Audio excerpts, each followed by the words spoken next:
and welcome to The Hill is Always Greener, a show where 4, sometimes 3 friends have chill discussions about Sonic the Hedgehog to distract themselves from the inevitable passage of time, their own rapidly waning ability to relate to the youth, and let's just pretend the real world doesn't exist for a while, fellas.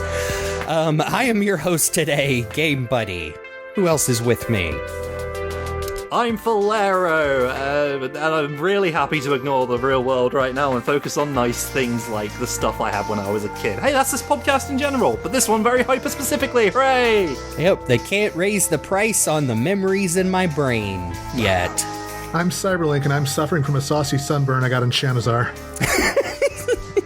And who else is that with us today, taking the place of our poor RockTheJake, who couldn't be here once again? Hi guys, I am Chris McFeely, one half of Sonic the Comic the Podcast. Here finally, third time's the charm. The guys have been trying to get me on for ages, and it's just never quite lined up, but this time we've made it work. And we are absolutely delighted.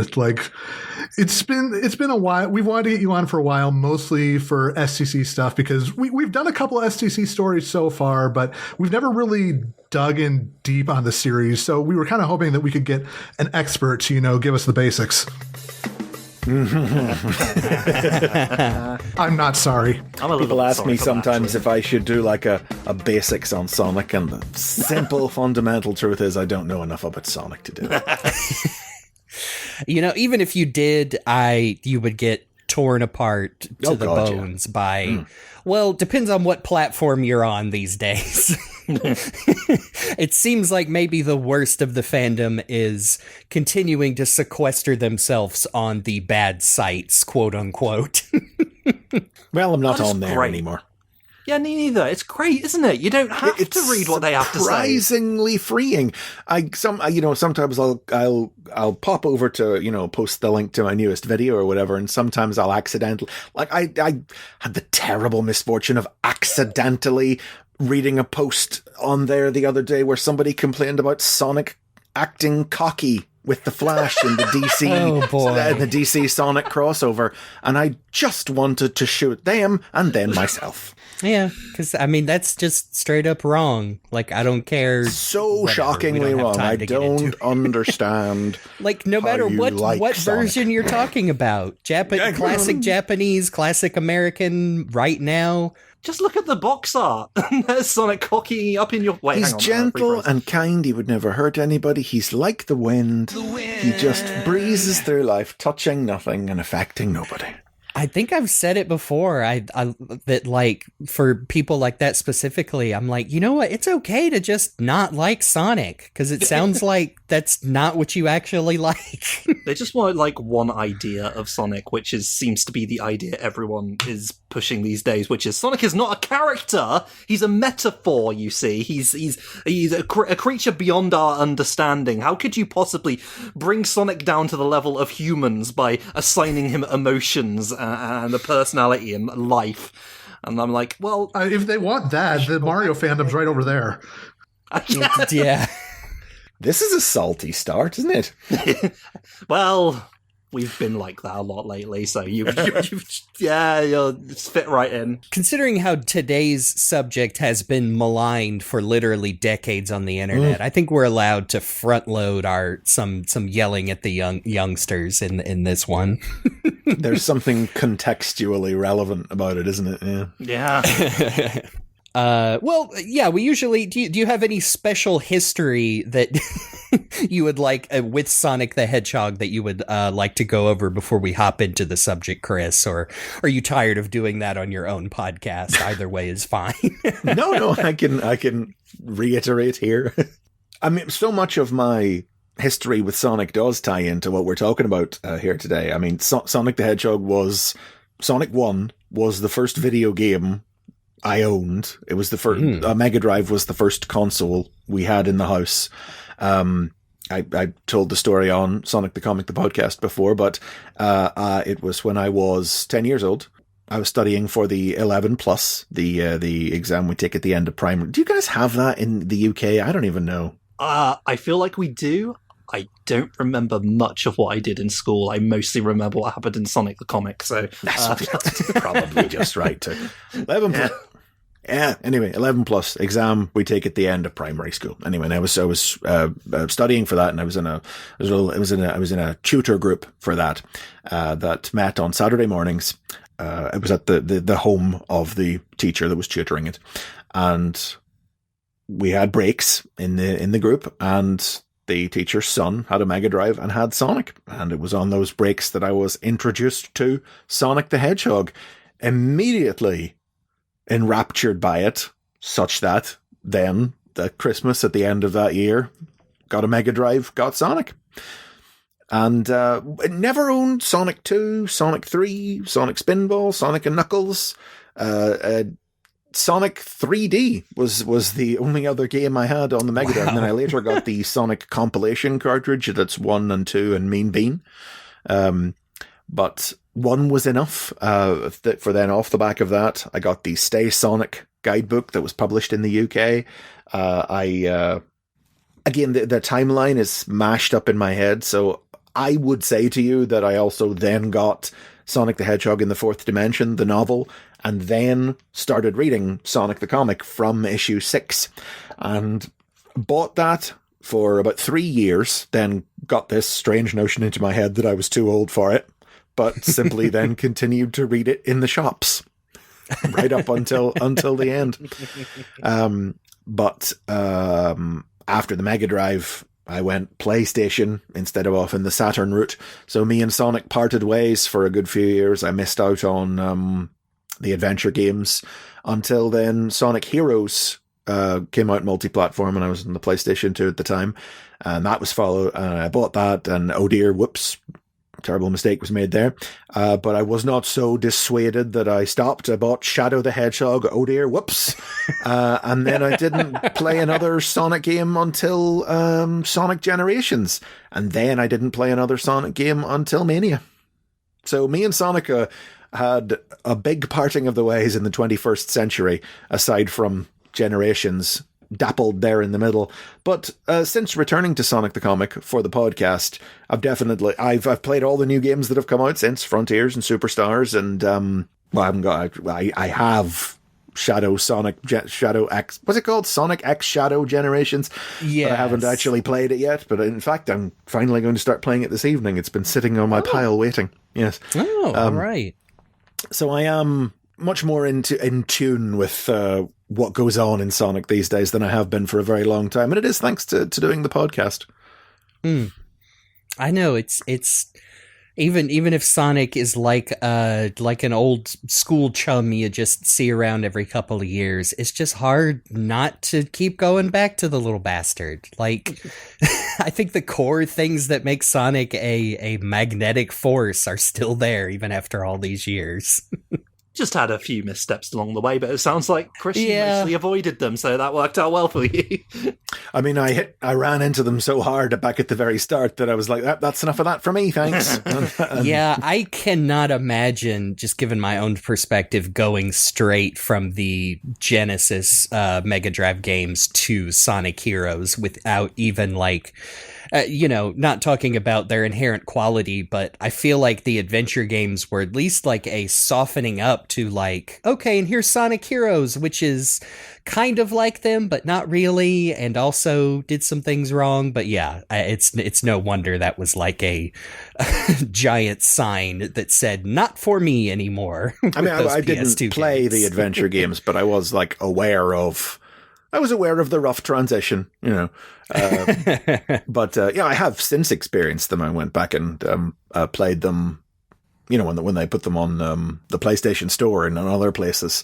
And of course, I understand that those are not the best way to experience those games, but c'est la vie. They are not. No. And I've gone back and I've played Unleashed and I've played Colors. So I think 06 and Lost World are really the only like major from like mainline titles that I haven't played. And do you really need to? Like, really? Probably do you need to bring that into your life? Unless you're really going for completion's sake, to be able to say on your deathbed, no, I did play every single one. I mean, I would be interested to play 06 if they give it a proper remaster, That's a big if. But it's like, it feels like it would be a worthwhile endeavor versus, I mean, it's not like, Generations didn't need a remaster. Yeah, not particularly. Even though I'm happy it turned out as well as it did. I think they really were like, okay, well, we need a justification to bolt our Shadow the Hedgehog 2 game onto. Yeah. So why not use the framework of Sonic Generations? And I understand, remastering something like Colors, something that was, gated off on the Wii. I understand redoing that for other platforms, and that's why I would understand if they did it for Lost World as well, but nobody wants that. I mean, Lost World you can play anyway, can't you, on Steam? So my general thought is that, like, not every game needs a remaster, but just for the sake of, preservation, accessibility, everything should be buyable in some form. Yes. Yeah. And if you're going to put 06 back out, I mean, guys, come on, roll your socks up and actually try and face it, for God's sake. Maybe someday somebody will do a recomp like they did for Unleashed, and that'll be the ideal way to play. Was gonna say, like, as much as Sega is still a company that goofs up plenty, like, they've continued to mostly be cool with fans just, tearing things down to the rafters and rebuilding it in certain ways. Today, we are going back to one of Sonic's beginnings, because we are looking at some Sonic the Comic strips. Specifically, why don't you take this, Luke? What is this very, very specific book we're looking at today? So this was one of only 2, technically 4, compilation paperbacks for Sonic the Comic. This is the first one, Sonic the Hedgehog Beats the Badniks, which compiles the strips from the first 4 issues, just the Sonic strips. And I had forgotten that this even existed. I know that this got brought up, Chris, on your podcast years and years ago, but I had only just recently been reminded of its existence when I was like, we should do something else with, we should do another STC story. Did they ever do any compilations? Like, we did the Archie Sonic First graphic novel last year, and I was wondering if did they read do that anything? one because that was in the mega collection. Exactly. That's why everybody read it. Yeah. But yeah, I was wondering if there was... find out. Oh no, not reading this then. But yeah, listen. Given what we're about to talk about, I'm not going to sit here and cast any shade over Sonic the Hedgehog first. Fair, actually. But yeah, no, this was one of the only compilations of STC that was ever officially released. Like, they did a second volume that was, I want to say, the Sonic strips from issues 6, 8, 9, and 10. So skipping over the bad Labyrinth Zone story and the introduction of Supersonic. An odd choice. I always thought 7, 8, 9, and 10 would have made a better book. I can kind of make sense. I was talking with Faulerro about this the other day, and I was like, maybe it's just because they didn't want to, include a strip where their big hero guy threatens to do a violence to his best friend. Maybe. Yeah, it was the 90s. We were cool then. We didn't care about that sort of stuff. It's okay that Sonic wanted to do murder. I can't believe that Sonic the Hedgehog doesn't murder his villains all the time. How can you keep letting them get away with it? Suddenly the DC crossover makes more sense. Actually, by the way, I have a physical copy of Spin Attack, the second one, right here in my hands right now, because Beat the Badniks, the one we're talking about today, was too expensive. It's a perfectly cromulent little book. Looks alright, doesn't look as good as it does on the glossy paper of Sonic the Comic itself. That's right, they're nice matte pages, aren't they? Yeah. I never had either of the 2 books, and I didn't have the first 4 issues that were collected in the first book. I have them now, but I didn't have them then. I suppose that was one way to read them. I do remember seeing this. I don't believe I actually physically had these as a kid.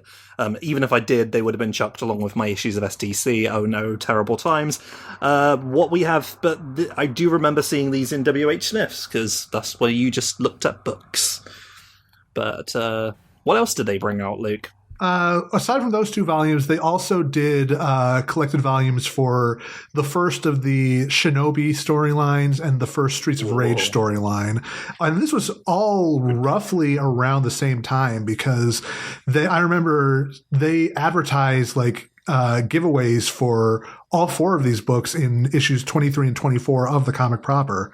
But after this, I don't think they put out another volume of anything. We'll say those Shinobi and Streets of Rage ones. I would have liked those. Those are good stories. Probably better than these ones, to be honest with you, but we'll get to it, I suppose. Some of those early ones made such nice, complete stories. A Kid Chameleon one would have been very nice as well.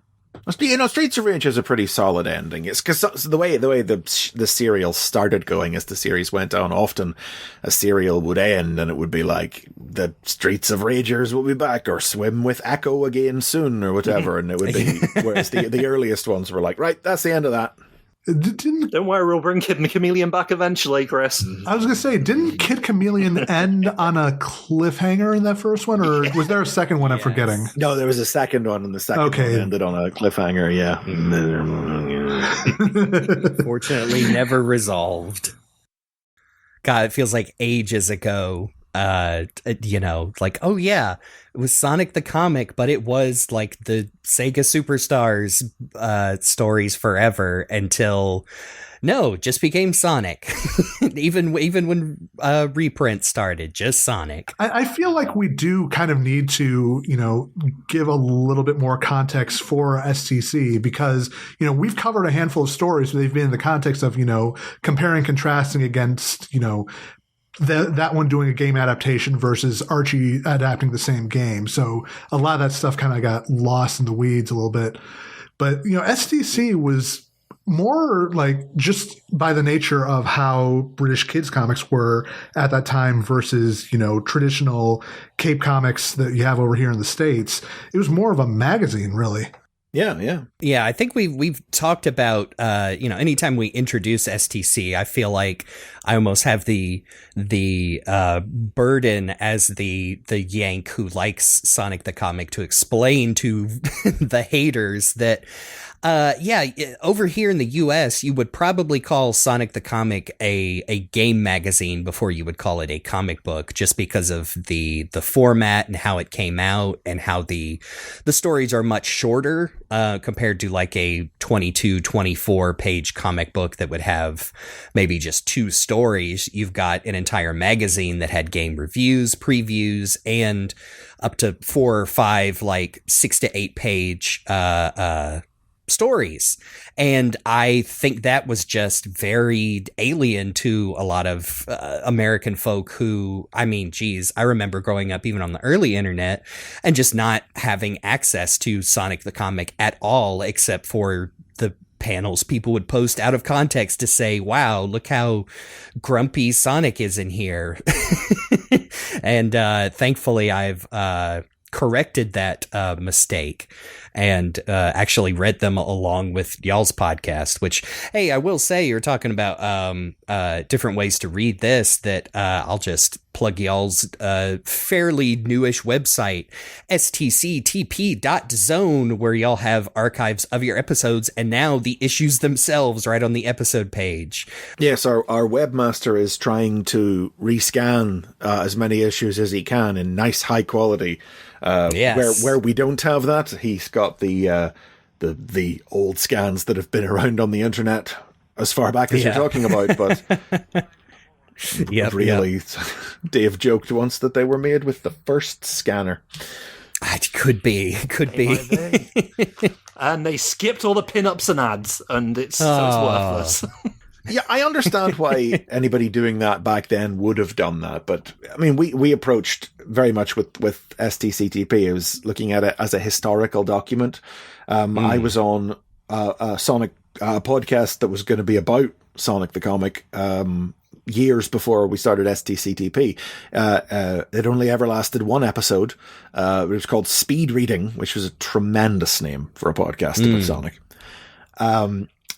But we talked about probably the 4 issues we're going to talk about today, maybe the 5th as well.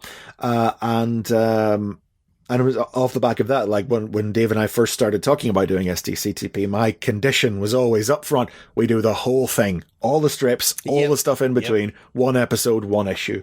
And I still find myself very frustrated when I hear anybody talking today about how I'm reading some, they say, young people and Americans, as we like to group them together into one amorphous mass when we talk about them on the podcast. When they're like, I read Sonic the comic this weekend, like they read all of it in 2 days or whatever. And I'm like, if you're just reading the Sonic strips, you don't get it. Sorry, you don't. When they're reading Fleetway, as they would actually call it. Probably. Oh, yes, of course. I beg your pardon. It's true God-given Christian name. And also the God-given Christian name of Supersonic from the very same comic, apparently. Fleetway the Hedgehog. And that's why I feel a little funny about these book collections, because these first couple of ones, it's kind of fine, but as the world of the thing grows and the knuckle strips and everything, and I mean the spread of Sonic to take over the comic was always, I think, to the magazine's detriment, because you lost so much of the character of the rest of the thing with it. It's not just a 7-page Sonic strip that came out every fortnight, it's a whole magazine with an identity and a whole bunch of other stuff in it besides. And if you're just reading the Sonic strip, you're not even getting a fraction of the picture of what it was like to read this comic back in the 90s. I'm sorry to kiss you guys' ass a little too much, but like I often when people say, "Oh, I'm going to start reading Sonic the comic," I'm like, "Here's the thing: listen to STCTP as you do it. It's an important codex to actually getting what it was like to read it when it was younger." No, sorry, you don't get it. Sorry, let me walk you through it. Okay, so basically, you go onto this website, you download this, and then you get the good scans. It is kind of annoying that you have to set up this whole this prerequisites for reading this comic instead of just picking it up and reading it, because you just can't. It's like me trying to explain how to play Sonic Adventure. If you were able to literally just pick up issue 1 and read it cover to cover, you'd have, I don't know that the historical context is good to have, but I think a lot of it's placed in its point in time by things like the news zone and the review zone. But just reading the strips is it's no way to live. No, how do you live with yourself? So let's just read about some strips today. Yeah, that's the thing. I was going to say, if these reprints had continued into 97 or 98, it would have been just like reading the comic. No. So we've got the 4 collected stories that were in this compilation, and we are starting with Enter Sonic, which was originally published in Sonic the Comic Issue 1, the 29th of May in 1993. This one was written by Alan McKenzie, the art is by Anthony Williams, and the letters are by Tom Frame. I'm so fortunate to have actually owned this the fortnight it came out, the actual strip the comic this is from. It's always nice knowing that, hey, I was there when it started, damn it. I wasn't there when it finished, but, I was there when it began. I was just getting into Sonic, and this is it. This is the bit I immediately jumped. Because, you're going to read everything ahead of them, but like if you're getting this book, you're just jumping straight into Sonic, because, hey, it's his comic. This right there in the title. Well, and to go back just a few minutes,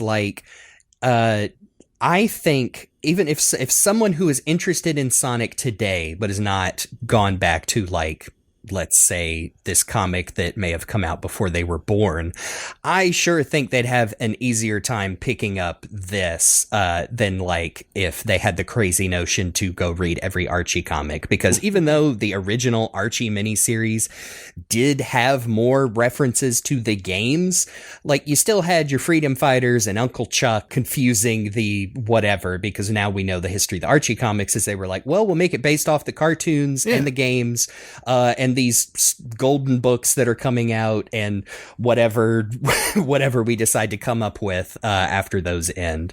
But I mean, you jump into this and this is just Sonic. Even this first panel. Even the game references that were in that early Archie stuff were weird sort of sideways references that it felt like they didn't really understand what they were doing. Whereas this is just Sonic. This strip, this first issue, it's just a comic strip of the concept of playing Sonic the Hedgehog, the video game.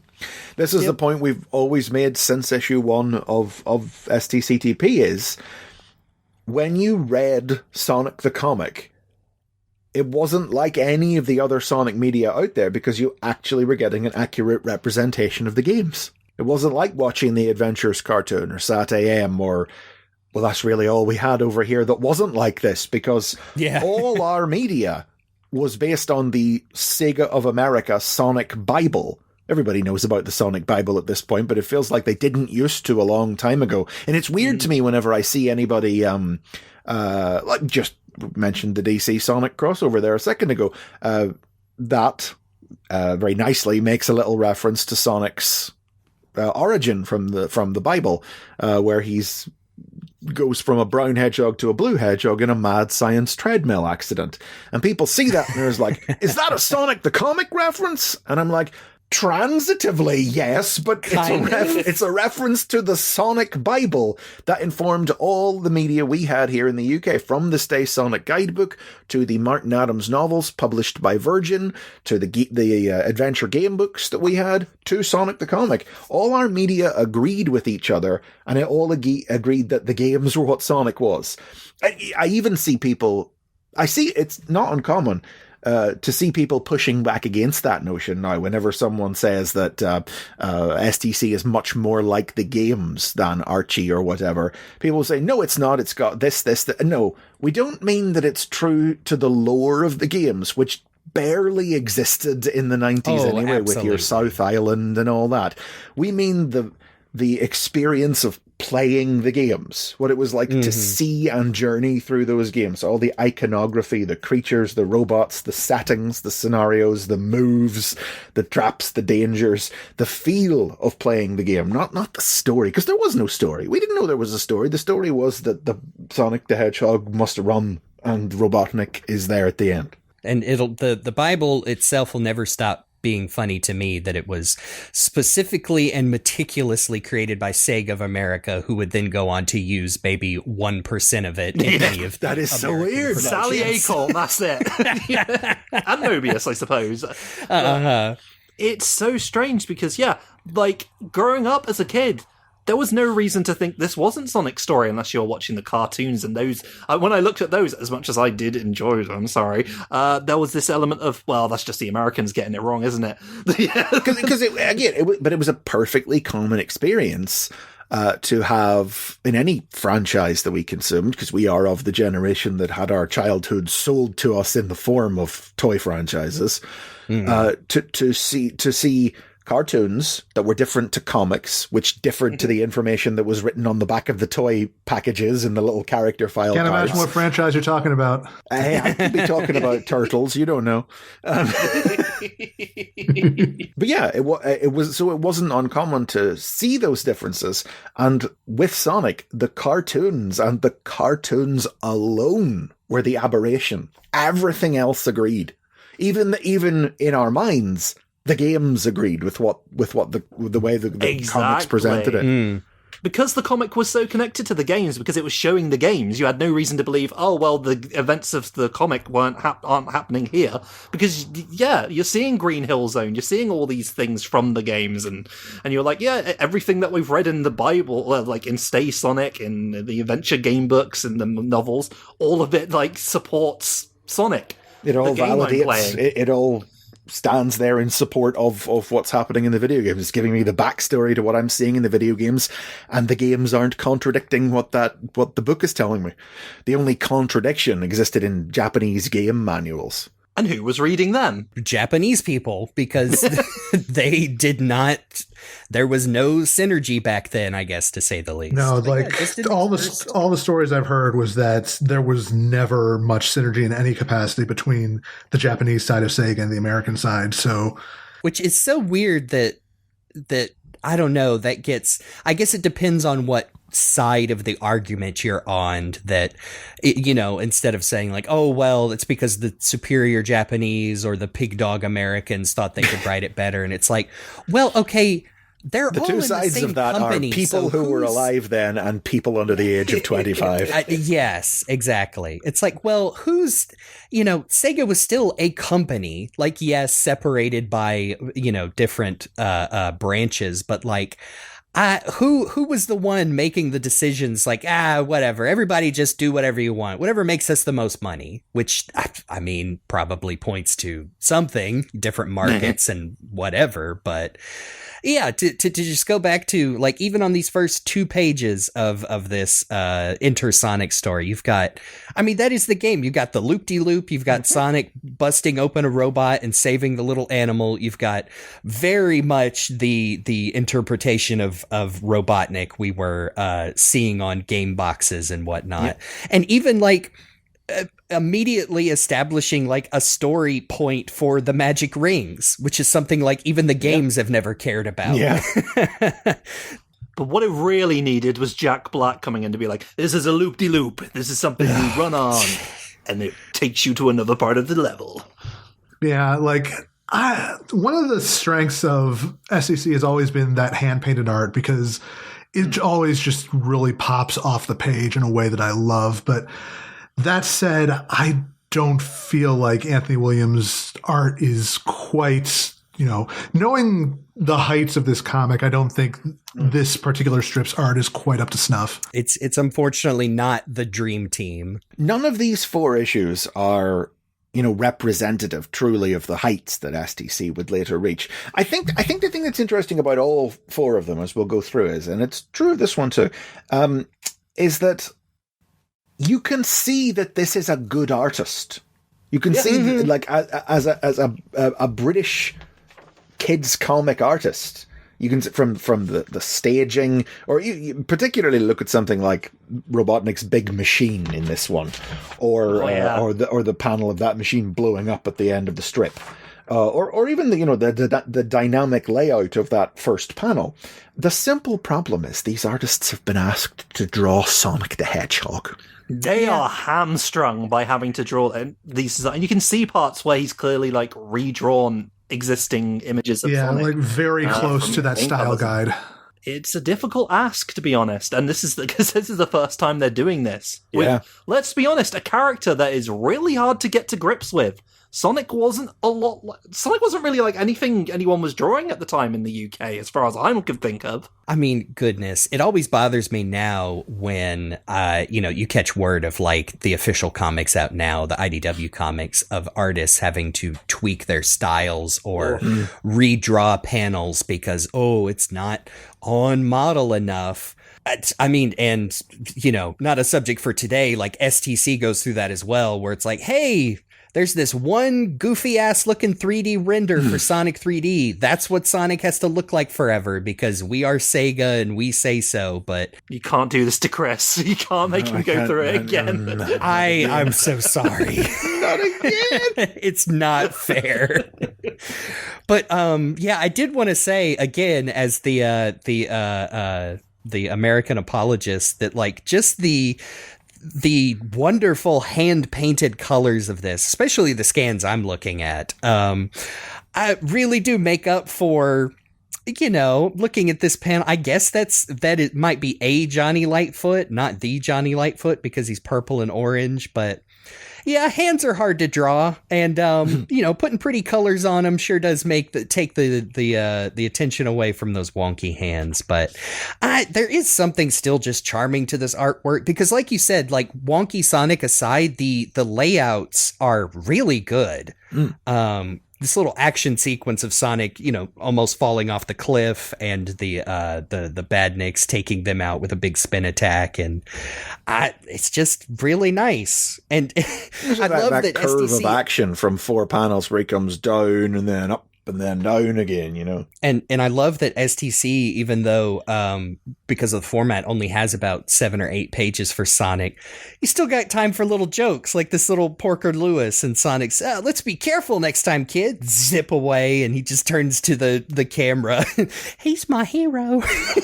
Look at his cute. little face, though. I wish Porker Lewis had always stayed looking like that. And give him thumb. That is the elephant in the room is that the characters in STC, I'd stand by my statement. The characters in STC would not look like this for most of the comics run. No, eventually they take, I don't know, the substance or something and become humanoid, even compared to Sonic, which I guess is also the funny part, is like they don't start looking more like Sonic, they just become people. They blokes. just become people with I mean, this is a universal truth that fundamentally, like, no artist until Tracy Yardley in the 2000s really knew how to draw cartoon animals in a way that made them look like they fitted in the world of Sonic. All the original characters created for the American cartoons, and that fed back into the Archie comics and an STC. None of them look like Sonic and his friends from the games. They all look like American furries, or in the case of what STC artists each have their own unique way of doing it, but broad strokes, people bodies with animal heads. And it's never been great. And I wish Porker Lewis had always been this little round boy. I do wonder how much of it was informed by that early image of the Sonic cartoon where all of the freedom fighter characters, the characters from the games, were presented more human and 90s and weird. Because that's where they got that's where Porker and Johnny got their jackets from. Yep. And that's so fast. Because, again, that's the thing that fascinates me. Because we read STC, we saw the news zone very clearly presenting those images. Then a couple of months later, Johnny and Porker were wearing those clothes. It was as clear as day to us what had happened there. They'd been redesigned to match the cartoon, except the cartoon didn't look like that. Well, we knew there was a second series of the cartoon coming. The poster mag told us that, so maybe that was the cartoon where they'd look like that. We would have to wait to see, I suppose. Well, I mean, that second series did lead to somebody getting redesigned. Robotnik. Well, that was the first series. No, this is the first series. I'm talking about, second series. I've made a UK-specific joke. See, I think I was following you. I thought you were talking about the second season of Sat AM. No, I was in Sonic the Poster Mag #1. They tell us about the first series, which is the Adventures, and the second series, I'm which remembering is Sat this AM. now. So we knew that this second series existed. But maybe we thought maybe that'll be the one where they look like this because they had all these promotional images. Nope. And yet then, years later, you would get online and you would see Americans who had no concept of this mythical, prototypical cartoon and no comprehension of the fact that the characters in Sat AM and Archie, no comprehension of the evolutionary process by which they'd gone from being the animal characters in the games through the Bible and out the other end into what was in the... Like, why do you think there's a walrus in Sat AM? Because it's based on the games, but they warped it beyond all recognition. Yeah, they turned Johnny Lightfoot female and Southern American, I guess. Yes. And put robot parts on her. To be honest, yeah. Big fans of Bunny Rabbit. Well, she's definitely more distinctive than Johnny Lightfoot. Yep. I know. I'm sorry, all you Sally Johnny Lightfoot fans. But I mean, if we were going to bring anybody back, I'd stick Bunny Rabbit in there over any of them. Yeah, she's more fun. But this was part of being fans who came up on this comic and had this understanding that other parts of the world just didn't have access to this information and didn't put two and two together for a long time. I'm sure I wrote in some capacity some of the earliest wiki articles trying to explain this decades ago. But yeah, this first strip is just, like we said, art is a little wonky. Obviously, the artist is, like you said, patently talented, but yeah, trying to draw these Sonic characters, which, I mean, you can compare, like, Robotnik looks fine. I mean, he looks straight off of the game box with the, the scary black eyeballs and that big teeth. But yeah, just a fun little strip. Sonic destroys the giant machine that is sucking up rings and spewing out, pollution. We're introduced to almost all the animal friends, not in proper name yet. And we end on Sonic saying he's looking for Tails. And I gotta say, something that I almost wish had stuck around a little bit is where Sonic talks really fast, but only for a couple of phrases. Like earlier, the animals are calling his name to warn him, and he just goes, somebody call me? And he ends the strip going, gotta go, see you around. I just think that's kind of cute, especially for this classic Sonic back then. So upset that I did for a brief second read it as Gotta Go Fast, because... No! Damn you. Not today. I know. Isn't it funny that people think that actually is Sonic's catchphrase, though? I just try so hard not to be grumpy about it because it doesn't matter in the long run. It's fine. The little kids say it, but I just hate that theme song so fucking much. To be fair, it's Sonic. All he does is long runs. I was contemplating going, there, but I chose not to. I can accept that. Did not deserve it. All right. Well, let's move on to our second story here. If unless anyone has any closing thoughts on the debut story there. This story isn't great. It's a very bog standard kid strip. But I was 8 years old when I read this and loved Sonic already, so I was just like, oh, comic strips can be about things that I like. So, at the time. I was about to say, I try and go into, especially the early issues of Sonic the comic, with that same mentality of, okay, picture that no other Sonic comic in the world exists. Open this up and see this. Wow, that's like that game I love. I mean, that is its shining quality, isn't it? Is that it's like the games.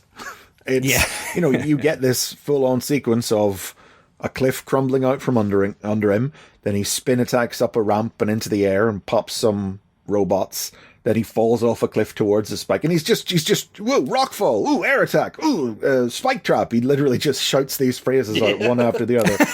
Things you see in the games. And that is all this strip is. So, it's hard to... If you're telling somebody, I would like to read a really good Sonic the Hedgehog comic, well, I'm not going to recommend you this one. No, you have to understand what it is as a mission statement, as a statement of intent about what the comic is, and its vision of the world of what Sonic is, which is the games. It's a lot of moments that remind you of the thing you played on the video game, but not a whole lot of story to it. It is the Super Mario Brothers movie of strips. Yes. Yeah, pretty much, except for they made that whole film. Oh dear. Yeah. I'm recalling when we originally looked at STC with Dave, where we went through the Sonic CD adaptation, and that is like some of the best stuff that Sonic the Comic evolves into, where it takes everything established in the game, but crafts a story that works as a comic book instead of just, even comparing, we compared and contrast like the last official Archie story. Yes, those Genesis of a Hero stories that the last couple of ones, those weren't good. They were just... They're not bad, but they are like, hey, here's the thing from the games, and then if you want the end of the story, go play the game. No, and tell me a story. Okay. Yeah. The only thing I liked about it is it was like providing context for like, hey, this new story that we are legally obligated to have to tell now. This is what happened in the games in this version of it. So that's about the only thing. It really is just like in the game, Steve, but just a thing without a story. You can't do that, Joe, while he's sitting right here. I'd comment on the quality of the accent, but I don't want to bring the show down. No. You won't catch me. I safely deleted all those recordings of even attempting. But yeah, I do think, I would say this first story, hard, if you were trying to evangelize STC to someone who was hesitant, I probably wouldn't as well, but I do think it points to like some of the best stuff STC gets to, which is some of the game adaptions where it's like, you take all of that iconography and from a completely different medium and you weave it into this sequential story that just, works better than any other Sonic comic adaptation I had read at the time. But our next story is entitled Robofox. Now, this was originally in Sonic the Comic issue 2, the 12th of June, 1993. And this one was written by Mark Millar. Yes, that Mark Millar. Millar. Art by Woodrow some Phoenix. artists are reading this out. Hey, I subscribe to the Church of Latter-day Archism. Thank you very much. Only post-Flynn. It's Mark Miller, folks. It's that one. The Gospel of Flynn. The art on this one is Woodrow Phoenix, and the letters are John Aldrich. And, I love that this story gives us maybe the greatest early Sonic the Comic panel ever, but this art is a little bit of a downgrade right off the bat. No question. This is one where it's unique. I'm not getting at the guy. I've heard he's a lovely fella, and I've not seen any of his other work to compare to. But unlike the other issues we're looking at here, you don't get the impression that this is a good comics artist who's been hamstrung by being forced to draw Sonic. This just sort of isn't pretty good, isn't really any good. Yeah, he's floating in midair in this first splash panel here.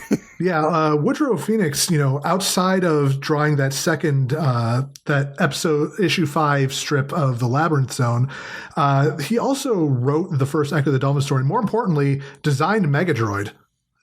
I knew that off the top of my head. Apparently, if the internet is telling me, correct things, then yeah, he was the original designer of Megadroid, the comic mascot that we did not mention previously. We didn't even mention in pointing out the differences in comic formats that Sonic the Comic also had its own mascot who guided you through the entire book, whether it was the comics, the previews. There was a personality, Megadroid himself, potentially made up of Sega game console components. Who I like Megadroid. He's just a funny little dude.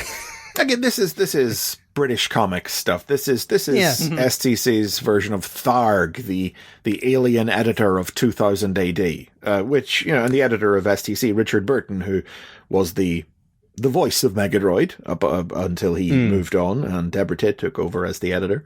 He had been a Tharg on 2000 AD in the past, so he was clearly channeling that.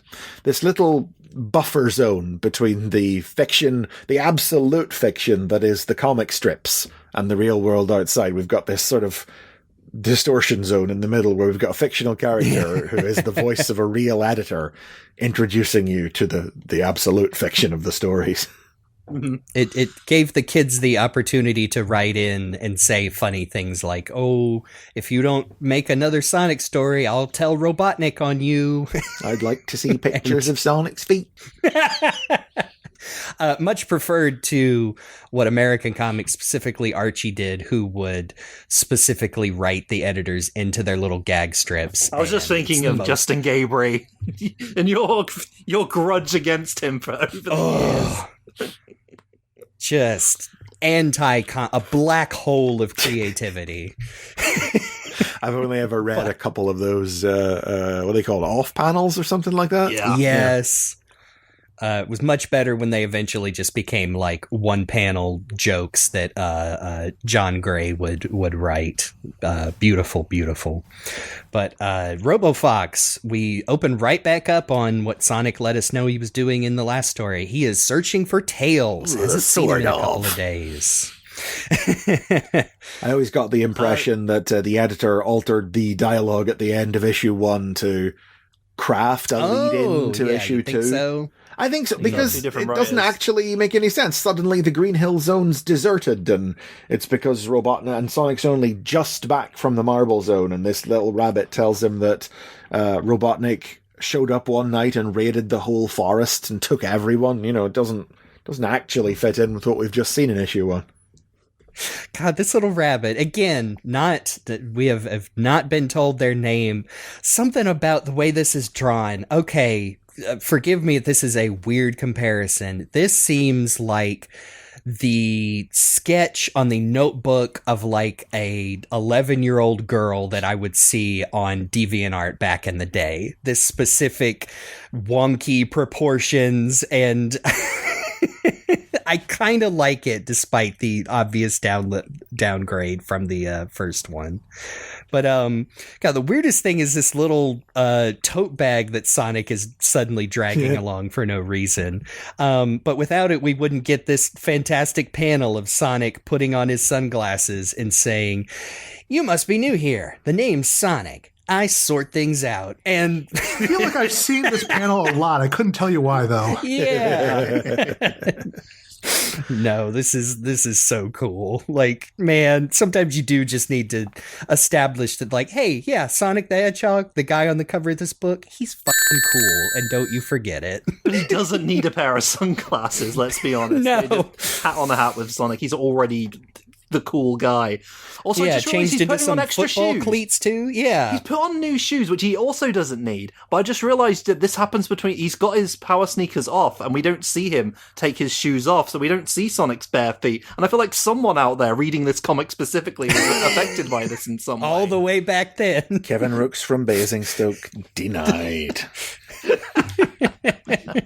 No, but with the sunglasses, I feel like it's very important to understand and express, because it's, again, something that gets lost in the sweep of history, is that this panel is really condensed down. It's very emblematic of the precise type of cool that Sonic was in the 90s. Exactly. He was sunglasses cool. It's different. Obviously, the concept of what is cool changes with I used to be with it and now I'm not with it, and what it is mix, etc, It'll etc. happen to you. Yeah, but that's the kind of cool. That's what cool in the 90s was, pretending you didn't care. Cool in the 90s was the style at the time, and making people understand that that's what STC Sonic was is difficult, because it looks like he's a dickhead all the time, but that's the kind of cool. It was a disaffected kind of cool. What do you got? You can't, not showing emotion kind of cool. Except whenever somebody goes too far. And then when the cool guy maybe, lowers the sunglasses and looks over the top, or God forbid that cool guy got punched in his sunglasses, got broken or fell off. Oh my God, you didn't know what you'd let yourself in for if that happened. This was kind of comics at the time as well. Like, lots of comic protagonists were little dickheads, especially over here in the UK. Oh, sure. A great British tradition. From Judge Dredd to Dennis the Menace. Dickheads all the way down. The internet is starting to learn that a bit more with the recent focus on Biffo the Bear, who they've discovered and are disgusted by. Goodness. Well, okay, he's not a disaffected cool guy. He is awful, but in a way that people think STC Sonic is, I think. It is weird seeing Sonic with sunglasses on. I don't find it weird. I just find it a symbol of the times. Yeah. Yeah, because even...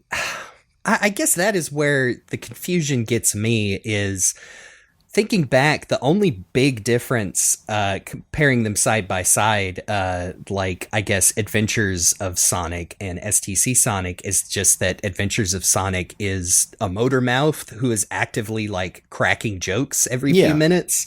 But, I mean, it's the same, like, nah, man, we're super cool. We're surfer dudes, and Robotnik and his robot buddies are lame-os. The things they do are not cool. And it's hard to see much difference. It's just through a different lenses, I guess. It's a hyperactive, cartoonish kind of cool, whereas it's almost, paradoxical or contradictory, but it's the kind of cool that this is the kind of cool I'm talking about. 90s cool was a very laid back, inactive kind of cool.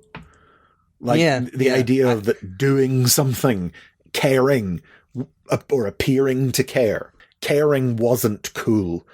That's the aura Sonic gives off. He definitely doesn't stand for supervillains and all that, but when it comes to one-on-one social interactions, it's very shut up, kid kind of. Yeah. And we've even brought that up on how, gosh, I think it was our we were talking to Abby about Shadow the Hedgehog just as a concept. Yes. Abby Denton. And how that the advent of Shadow the Hedgehog almost felt like when you needed to start to evolve. Yes. Sonic considers cool, because Shadow the Hedgehog is so earnest in its emotions and its over-the-top drama. And I just remember relating, like, as a young adult, like, I was starting to not caring about things as cool was starting to basically become like a toxic, like, and that's why having feelings is gay, man. And like, I feel like you just had to adapt with the times, that like, no, we need to change what is actually cool, because it's not going to work otherwise. Well, yeah, because not to pull the curtain back too far here, but the Shadow episode was one that you guys had asked me to come on before, and I wasn't able to, because it was that very week that we were recording our episode about Sonic 3, where we were going to talk a lot about Shadow. So I was just going to be repeating myself. And that was the very point that I was making on that show, and that I would have made if I'd come on for that episode, which is that as much as I and people my age maybe bounced off Shadow at the time, with the benefit of hindsight, one really does see that Shadow the Hedgehog represented cool for his era in the way that Sonic represented cool for the 90s. The edgy, emo kind of cool that we were a certain age and so bounced off of, and that other kids who were younger, a different age, didn't. And yeah, it's a completely different kind of cool, but it's one that it's a kind of cool where you're really in your feelings about it. Yeah. And I just think it's fascinating that, like you said, because of Sonic's very origins, like, it's almost a character that has to evolve and change, because, like you said, like, things that are cool, like, kind of keep changing depending on, I don't know, not to fall down a rabbit hole, but I kind of like discussing that, because it, it kind of makes you confront, like, oh yeah, how my personal attitudes have changed and whatnot. Well, it does make me wonder, like, I don't know what's considered cool now, as previously noted. That's why we do this podcast. I don't know what's cool anymore. And we were just talking about the Minecraft movie and how theaters of 10-year-olds are in rapturous applause, while anyone over that age is like, well, I guess this is what all movies are like now. But I do wonder if that factors into why there is so much consternation among the youngs about Sonic's personality and characterization these days. I think absolutely, yeah. Because coolness just seems to speak to a kind of... Since the Japanese storytelling became much more present in the games due to their adaptation of real narratives from Sonic Adventure onward, the idea of Sonic as this free spirit, like the wind, earnest, speaks his mind, just a guy that loves adventure. If you reach down deep in your heart, Shadow, you'll see that feelings are the best feeling that you can feel. And I don't think he's ever actually moved on from that. That's not cool. That's flippin' lame.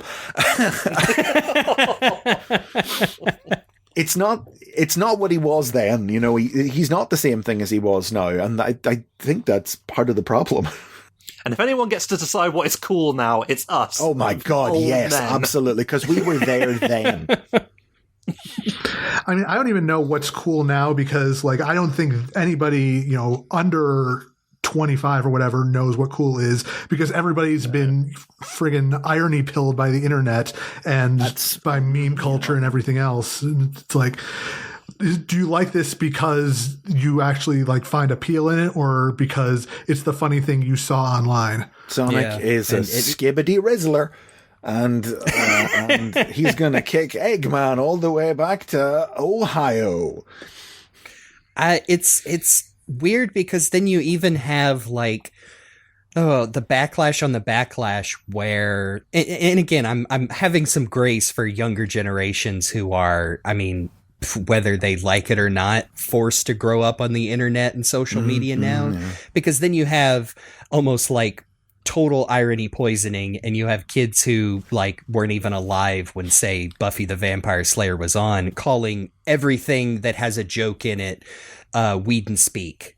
And like, all this MCU humor that you see in cinema these days. And not saying that isn't a problem, or that the writers who are doing those movies, which are like, all these Dwayne The Rock Johnson and former Marvel actors doing some CGI Christmas movie. Like, I'm not arguing those aren't bad, but no, like anytime Sonic makes a joke in any modern context, people be, oh my God, they're doing the MCU speak, or oh my God, it's just as bad as Colors and those writers. I'm like, I don't think you know what you're talking about. And also lighten up. Like it's okay to examine things a little closer than just what you've read other people say. I feel like you're specifically referring to that Flatfoot's looking to gumshoe panel from the recent IDW comic that everybody seemed to explode over. I haven't even seen that. What is this? That just feels like it was the most recent example of Sonic making a joke that people under the age of 25 didn't understand. Oh, I did see that. Good God Almighty! Yes, that.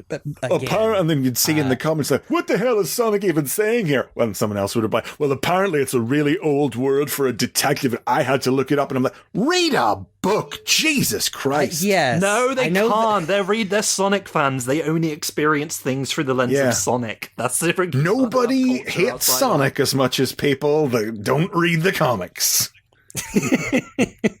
Precisely. Man. That's particularly frustrating to me because it's like, I think I've said this before, but IDW is the promise of STC fulfilled. We have comics that are literally canon with the games, characters from the comics literally showing up in the games, creators working on the comics, literally working on the games. This is STC fully realized. Yeah, but I didn't grow up with it, you understand, so I'm not sure if that really counts. But now these people wield canon like a cudgel, where it's like, that's so out of character that he would say that. I can't believe they ruined canon by having. And I'm like, oh my God, canon is a made-up word. None of it's real. It's not real. It's not real. Sonic the Hedgehog isn't real. I don't understand how you would survive. Perhaps it's because you don't. Maybe it's because Sonic is all you know. I don't understand how you could survive reading any kind of long-term franchise that passes through the hands of different writers whenever you drop to your knees screaming that Sonic said gumshoe. I can't believe what an out-of-character moment. He would never talk like that thing. There was this British comic we were talking about here a minute ago. Maybe we should get back to it. Yeah. Speaking of being poisoned by irony, Tails is trapped in iron.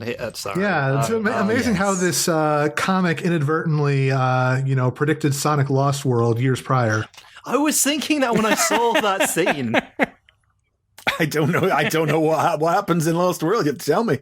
There is a scene near the end of that game where Tails gets turned into a cyborg. It's not a dissimilar design.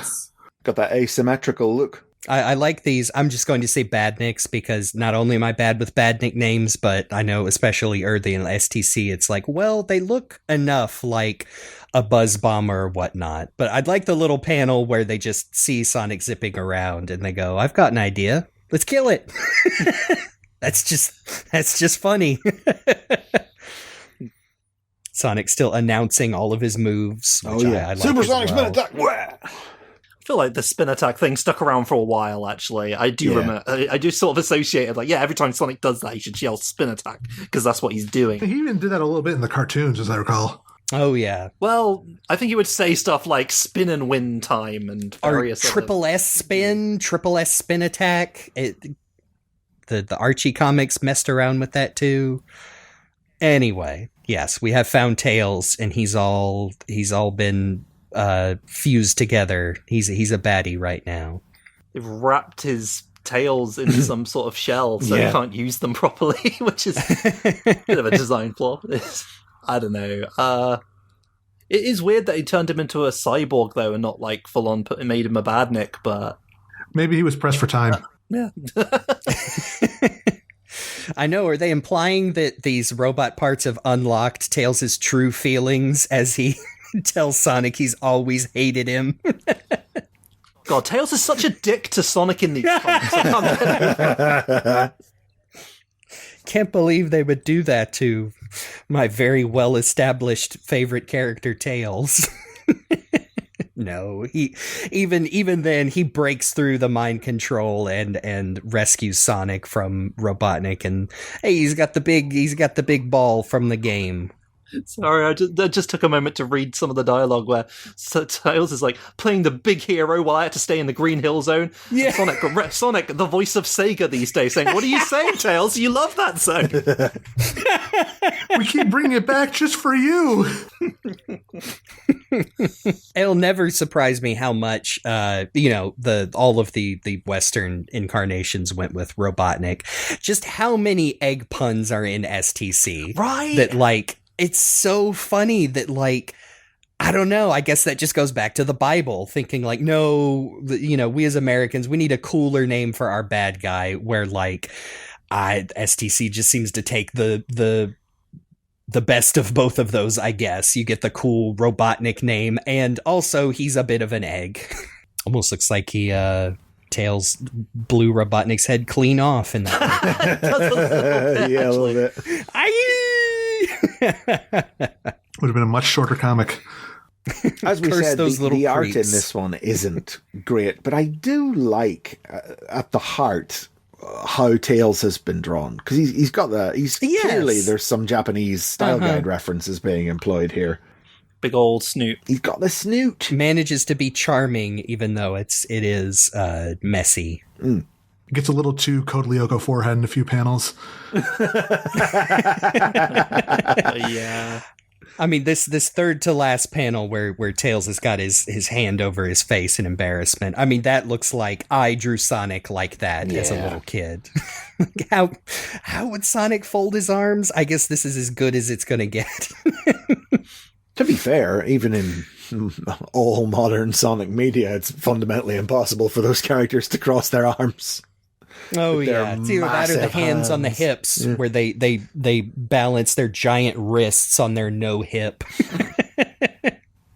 And Sonic's burned through his cleats, and they've turned into soggy tortillas in his hands. Poor Tails is like, don't rub it in. I feel bad enough about attacking you. Yeah, well, there's not a Badnik made yet that can beat me. My brother in Christ, you didn't do shit. Well, he didn't. True. He didn't made him. It's But he took credit for it, because that's Sonic. true statement. I mean, going back to what we were talking about earlier, where, cool means disaffected. That's one of the things I've never been super fond of revisiting classic Sonic media, because it's not just STC. It's Archie. It's those golden books we revisited. Sonic's just kind of a dick in everything from that era, and I'm kind of glad we've moved past it. Yeah. I'd even say early Archie gets it worse because he's trying to do that, and he's also telling puns about, like, 60s and 70s culture. Yeah. Because Because it's an Archie comic. the main writer at the time. Sorry, you mentioned the Golden Books as well. Who did write Sorry, you were those saying. earliest issues of Archie? Was that Art Mawhinney or? And it was the artist, yeah. Mike Gallagher? That was it. Yeah. And it's, we've revisited some of those. When it's good, it's good. When it's bad, it's really bad, where I'm just turning the page and going, oh my God, Sonic, please shut up.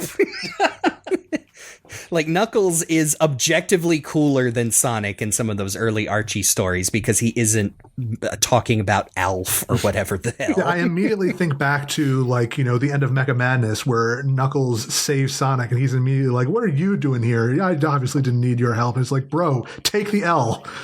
Yes. Mecha Madness, that's far enough in, though, that's sort of when the comic had reassessed its priorities, though. Yeah.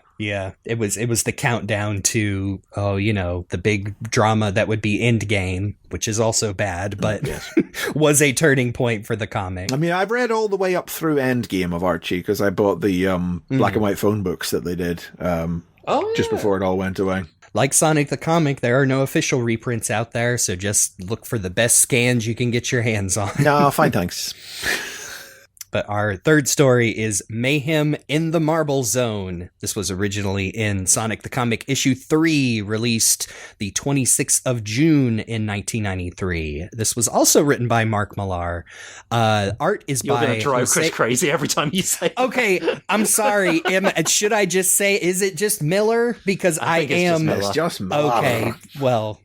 I'm sorry. I am actually going off of the podcast.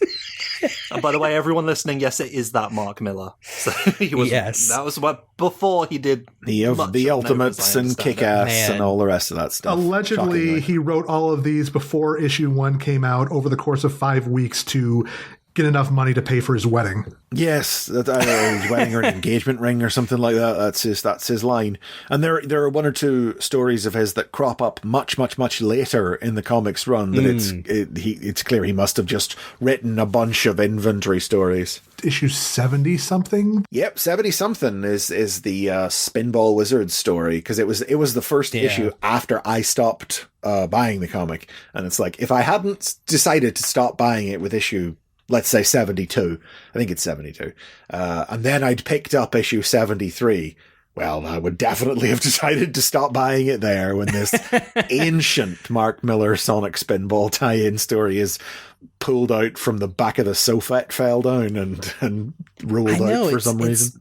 One of those that wasn't even necessarily bad, but just so out of touch with what the book was at that point. Like, very, very interesting. And yes, I apologize for somehow managing to offend our guests with my accent shenanigans in unintentionally. I mean, it does look like Millar, I suppose, but my understanding is it's Miller. We are Mayhem in the Marble Zone, and I don't think I finished this art is by Jose Casanovas, and this letters are by okay, now here's another one, because I thought there were two people named Ella DeFell and Ellie named DeFell Ella DeFell. And this is a unique art style. This is an immediate upgrade for me. I mean, this is just gorgeous artwork, but unfortunately the artist has been hamstrung by the fact he's been asked to draw Sonic the Hedgehog. Yes. Yeah. But I really like these two. Okay, on the second page, right after Tails kicks Sonic right in the ass, I love the panels right below him of Tails and Sonic, because those just look like good adaptions of like we've been saying. Obviously, they have like official style guides to go by, but I don't know. I just something about it. I really like it. You've got, I think this is the first one where Sonic's got that old American Sonic mohawk look going. But it's really solid. Like I said, beautiful colors. Like even compared to the Casanovas does some really beautiful work on the comic in future issues. Ones in particular, like where he's given the opportunity to draw lovely landscapes and vistas. Well, you can get a sense of it off the first panel in this one when you get a look at the marbles. I was about to say. And then he draws some Tales stories where he has to draw, goblins and fantasy creatures, and it's all lovely stuff. Just with this horrible gape-mouthed little tails dropped in the middle of it. Even in this story, look at Tails' mouth hanging open, with the tongue dangling out. Trying to again reconcile that big snout with a Sonic character mouth. I love the way that Casanovas draws Badniks. They look so good. Don't they look good? I know, a bunch of mean little punks. Look at them. And just look at that rendering of the Marble Zone as well. Like, that's the sort of stuff Richard Elson would be good at later on in SDC as well, where he's got the game for reference and he's translated it out of the 2D plane and created a real, a real 3-dimensional landscape and it's a real place. Look at it. Instantly recognizable. Elaborating on what was already there and making a world out of it, which is great. We didn't even mention this strip introduces a new character, Sally Acorn's brother Tufty, which, as Sally Acorn brothers go, is probably, not as bad as it could be. Yeah, I mean, well, poor guy, when your comparison is Elias Acorn, who was, I don't know, his greatest contribution was being a younger King Acorn, who was a famous twat, even in the Archie comics. Oh, but hey, here we go. Sonic's just hanging out, listening to his favorite cassette. Who knows what that would have been at the time? Whatever was coolest, that I'll tell you for free. Yeah, listening through his temples apparently, because there are no earphones that will fit on Sonic the Hedgehog's head correctly. Yeah, don't ask me. He's definitely drawn them in the vicinity of his ears. They're like giant giant earbuds. Which is how it continues today. There's official Yuji Ukawa art of, I think, Sonic playing the guitar, and his headphones are in the vicinity of his ears, but nowhere to where he can hear himself properly. This is the first time we've had one of Sonic's animal friends named properly. This Aside is from Sally Porker. Acorn. Oh yeah, Porker in the initial one. Right. Yeah. Did he get named in that first story? He did. Named in the first Okay, issue. I missed that completely. His full government name, Porker Lewis. I know I've said it before. I still can't believe that they made that reference. It feels like out of place even for the time. Oh, right, yeah, the Parker Lewis can't lose thing, right? Yeah. And it's a funny one, obviously, because it's a reference that was completely lost on the audience, who was primarily exposed to the character of Porker Lewis. Yeah. We didn't know what that was. We found out about that on the internet, and they were like, "Wait, do you mean like what? Like Porker Lewis?" Hey, going back to like a thing from the games that they've adapted into a story that Sally Acorn's brother, Tufty, has picked up an old pair of Sonic's super boots. I think, is that what he called speed? That might have some of his high speed energy in it. And I assume this is directly referencing the power up you can get in the game. Like Sonic's going through these speedy shoes, like every time he goes out on an adventure. And he has been irresponsible and left a pair lying around for this silly squirrel child to think he can be as cool as Sonic, which again we've established is foolhardy and impossible. I always took it that, and it's very comic booky thinking on my part, but I always took it that the idea, power boots is what he calls them, and he says they might contain a bit of my high speed energy, and I always thought that it was like that maybe meant Sonic had somehow, by the virtue of Sonic wearing them and running in them, that they had absorbed his speed rather than it be a case of, I mean, I think it's either way. It's a reference to the, we always called them super sneakers or power sneakers. Yeah. I've speed shoes, or sometimes is what you see them be called these days. And I'm like, good Lord. But, the go fast power up from the games. I think it's referencing that. But yes, did Miller mean it's a pair of those extra ones that have a little bit left in them? But I always thought in a comic booky way that it was like a bit of Sonic's speed energy had transferred into a set of his old shoes Directly from his feet. Oh, Kevin, excited. Yeah, not to rehash too much, but I mean, does that go back to also this beginning where Sonic is sometimes treated as a superhero with powers? That can be, because I mean, there's also an early story where Dr. Robotnik straight up steals Sonic's superpowers, and I think, was that before or after the Sonic origin? Oh, that's not till like issue 38 or something. Yeah. Okay, quite a ways in. But the thing about that story was that, well, I mean, again, this is one we talked about at length over on STCTP, but that's a very cartoon logic story, which works whether you subscribe to the notion that Sonic has superpowers or not.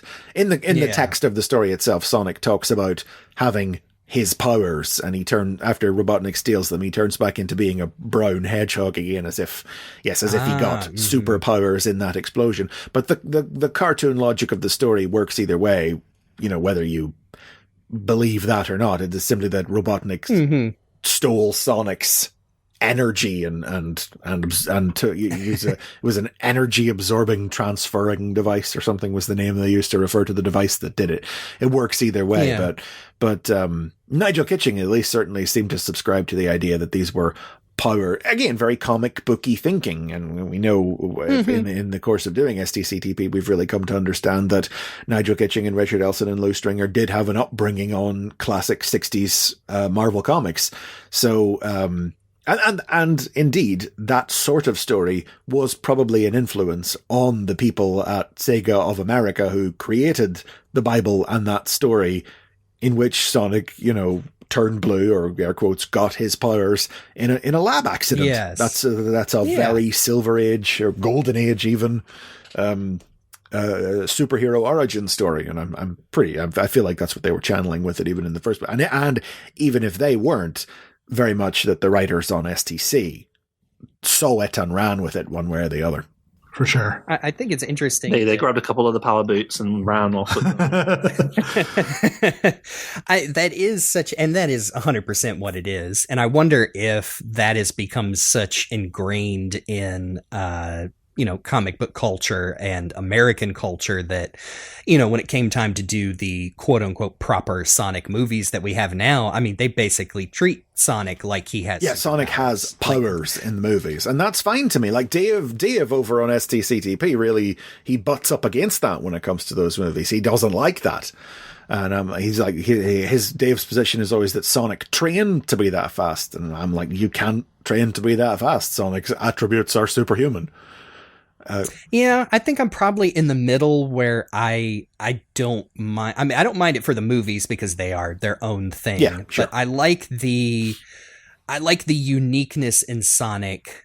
I don't know, even though it does kind of break down in the games where everyone has to be pretty fast, especially the classic games. But well, fundamentally, that's the thing about the whole Sega of America Bible origin, is that fundamentally everything about it breaks down the longer Sonic goes on, because that Bible was conceived to explain like why Sonic is blue and his super speed. Yeah. But because Tails was a normal color for a fox, but as soon as you hit a red echidna, and then every other strangely colored animal we've had since, there's no need for that story to exist anymore.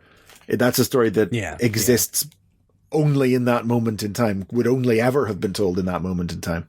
And then you even get things like today where, like IDW, like, well, Sonic is fast because he's a fast blue hedgehog, and Tangle the lemur can, do gymnastics and stretch her tail out because she's a lemur.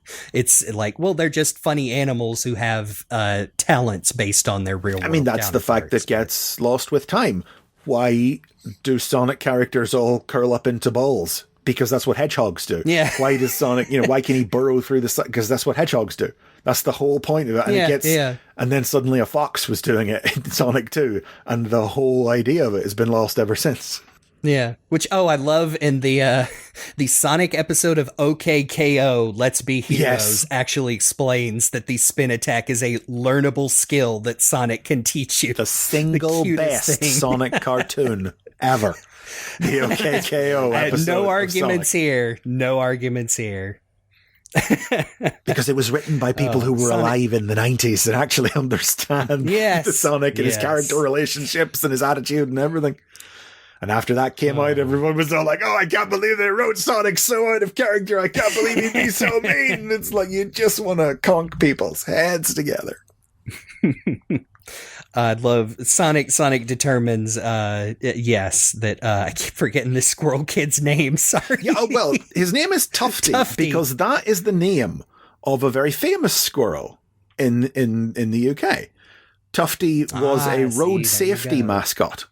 Oh, okay. Tufty the squirrel. He was, he taught kids about in the Green Cross Code how to cross roads safely and all that. So this is a very uniquely British reference here, because Sally Acorn's brother the squirrel. It's spelled Tufty in the UK. They've spelled it differently here, but Tuffte. Did the real life Tufty also have that hat, or is that all RockTheJake squirrel? That's a very Rocket thing, isn't it? Yeah, no, the real Tufty did not have that. So I think that Casanovas has drawn from one source, perhaps, and the writer was drawing from something else. Smashed them all together. Of course, this is we didn't mention it there with the second issue, but this is the second very overt British pop culture reference Mark Millar has made back at the end of Robofox when Robotnik escapes. He says, "Curse those little creeps. One I can cope with, but two, I'd rather watch a whole episode of El Dorado," which was a famously dreadful British soap opera at the time. And I have already made my stance clear on pop culture references in Sonic comics when we had, Knuckles quoting Jimi Hendrix and Metal Madness, so I'm not going to repeat myself. It's not, you cannot cast aspersions on STC when Archie had, probably one of those stupid references every other dialogue balloon.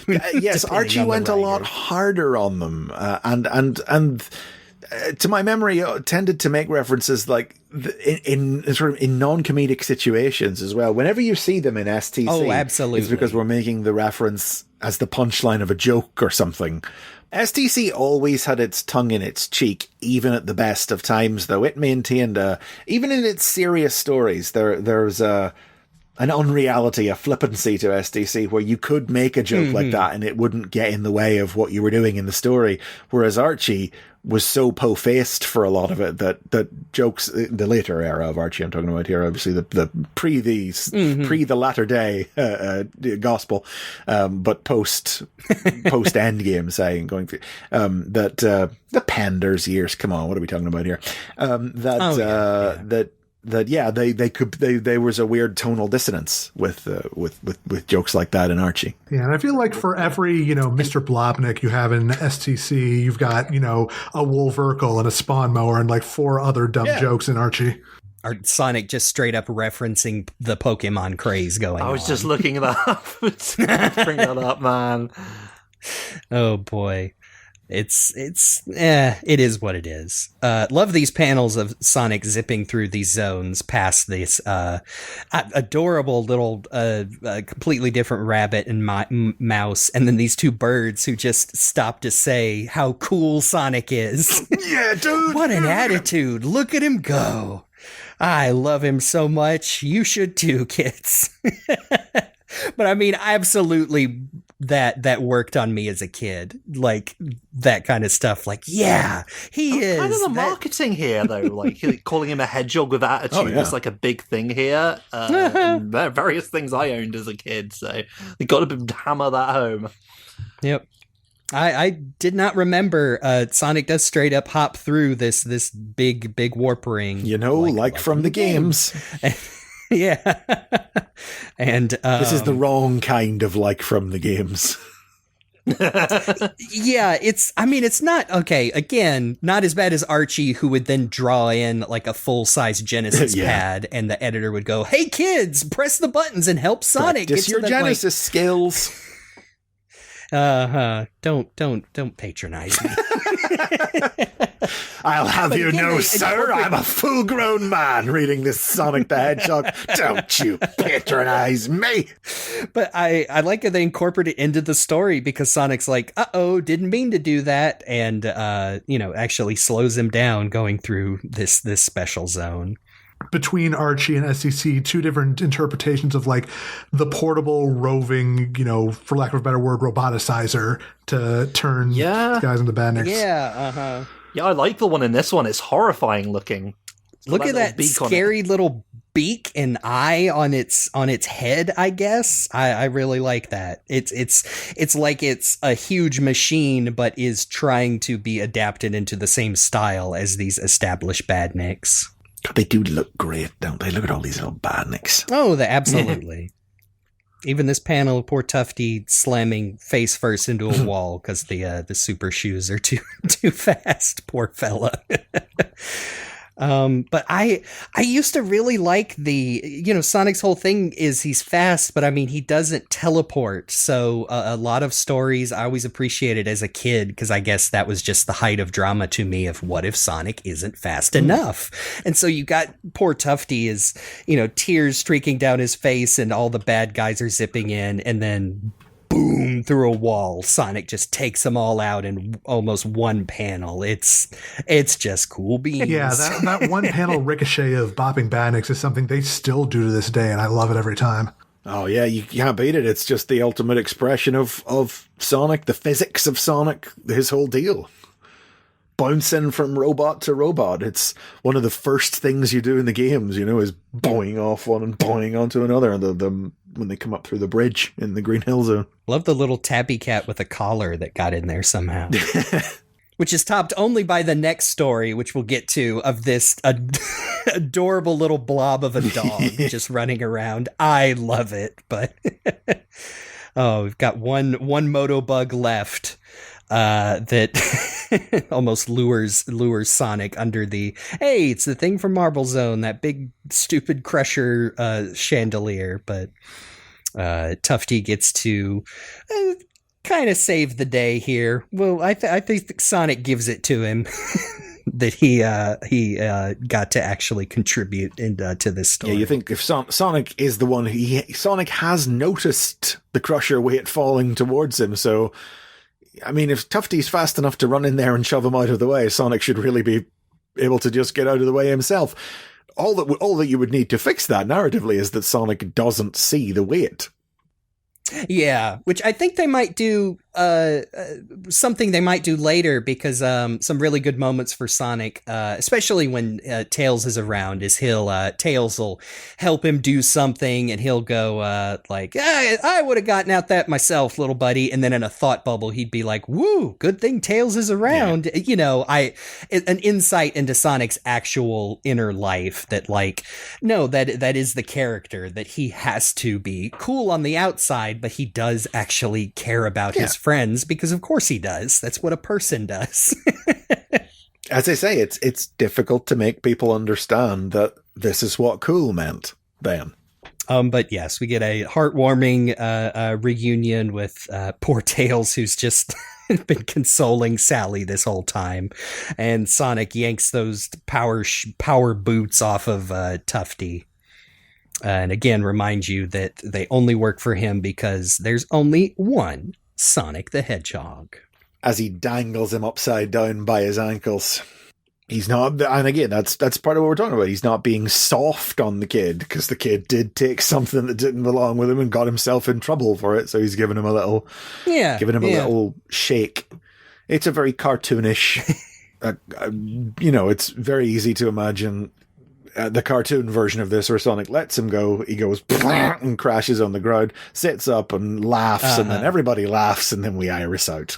No, all in all, this issue was quite like the first issue, where it just sort of throws in a bunch of stuff from the games, but it builds much more of a story out of it. Like that's why the Special Zone thing feels as random as it does, because it's got nothing to do with nothing. It's just here's a thing that I saw when I played the game. I got 50 rings one time, but there's an actual story here that this stuff is all not structured around. The Crusher weight, yes, that's taking a thing from the games and actually making it a story beat versus the stuff you saw in the first issue. But it's like step by step, we're getting there. We're figuring out how to put this stuff together and make Sonic stories out of it yet.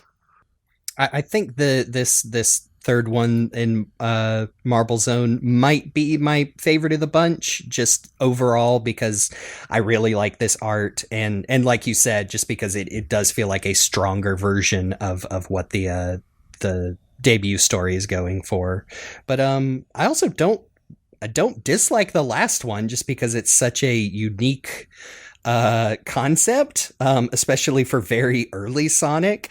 And this is Day of the Badniks. This was originally in issue 4 of Sonic the Comic, which was released July 10th of 93. And this was written by Nigel Kitching, which I think even if you are unfamiliar with STC as a whole, you have heard his name, because he's part of the Dream Team. But this art was also by Ed Hillier, and letters again by Elliot Fell. This is the one I would give as the standout of the 4, the best one. This would be my pick, and it's not just because it's Kitching.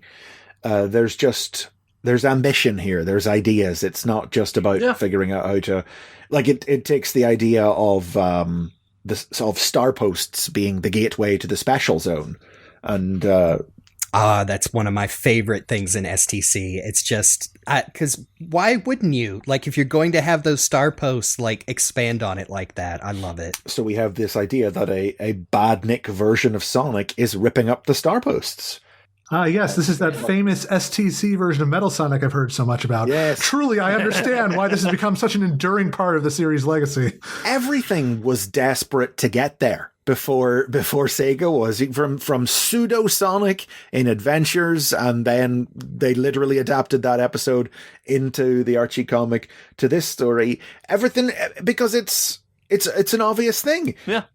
The baddies in Sonic are robot animals that, if you're following the game, and this is a real case of where it is genuinely the game lore, that the little animals are inside the robots.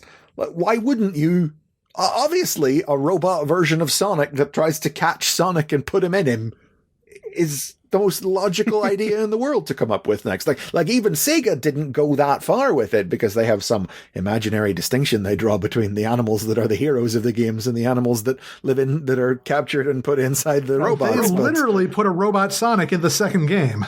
Yeah. But like I said, I already really thought this terrier dog and this badger, one on 4 legs, one on 2. I love how, like you said, ambitious the story is, but this art style too does work for me. It's very different from the last story, but it's very charming. And I mean, what a panel of this robot Sonic. I mean, I love how crazy he looks. The Pac-Man mouth almost looks like an early Simpsons design. Like you would see this character in the background with those teeth. But yes, the animals are convinced that this is the real Sonic who's totally freaked out, gone nuts, is ripping up these star posts. I think what's fun is if you look at that panel on the first page of where this robot is ripping up the star post, it's a rare instance in these types of stories that all Sonic media likes to tell, where yes, you could see how someone would look at that and actually think that was Sonic. Because he's there's a big burst of light coming from the star post, so the robot is only in silhouette and actually does look like Sonic.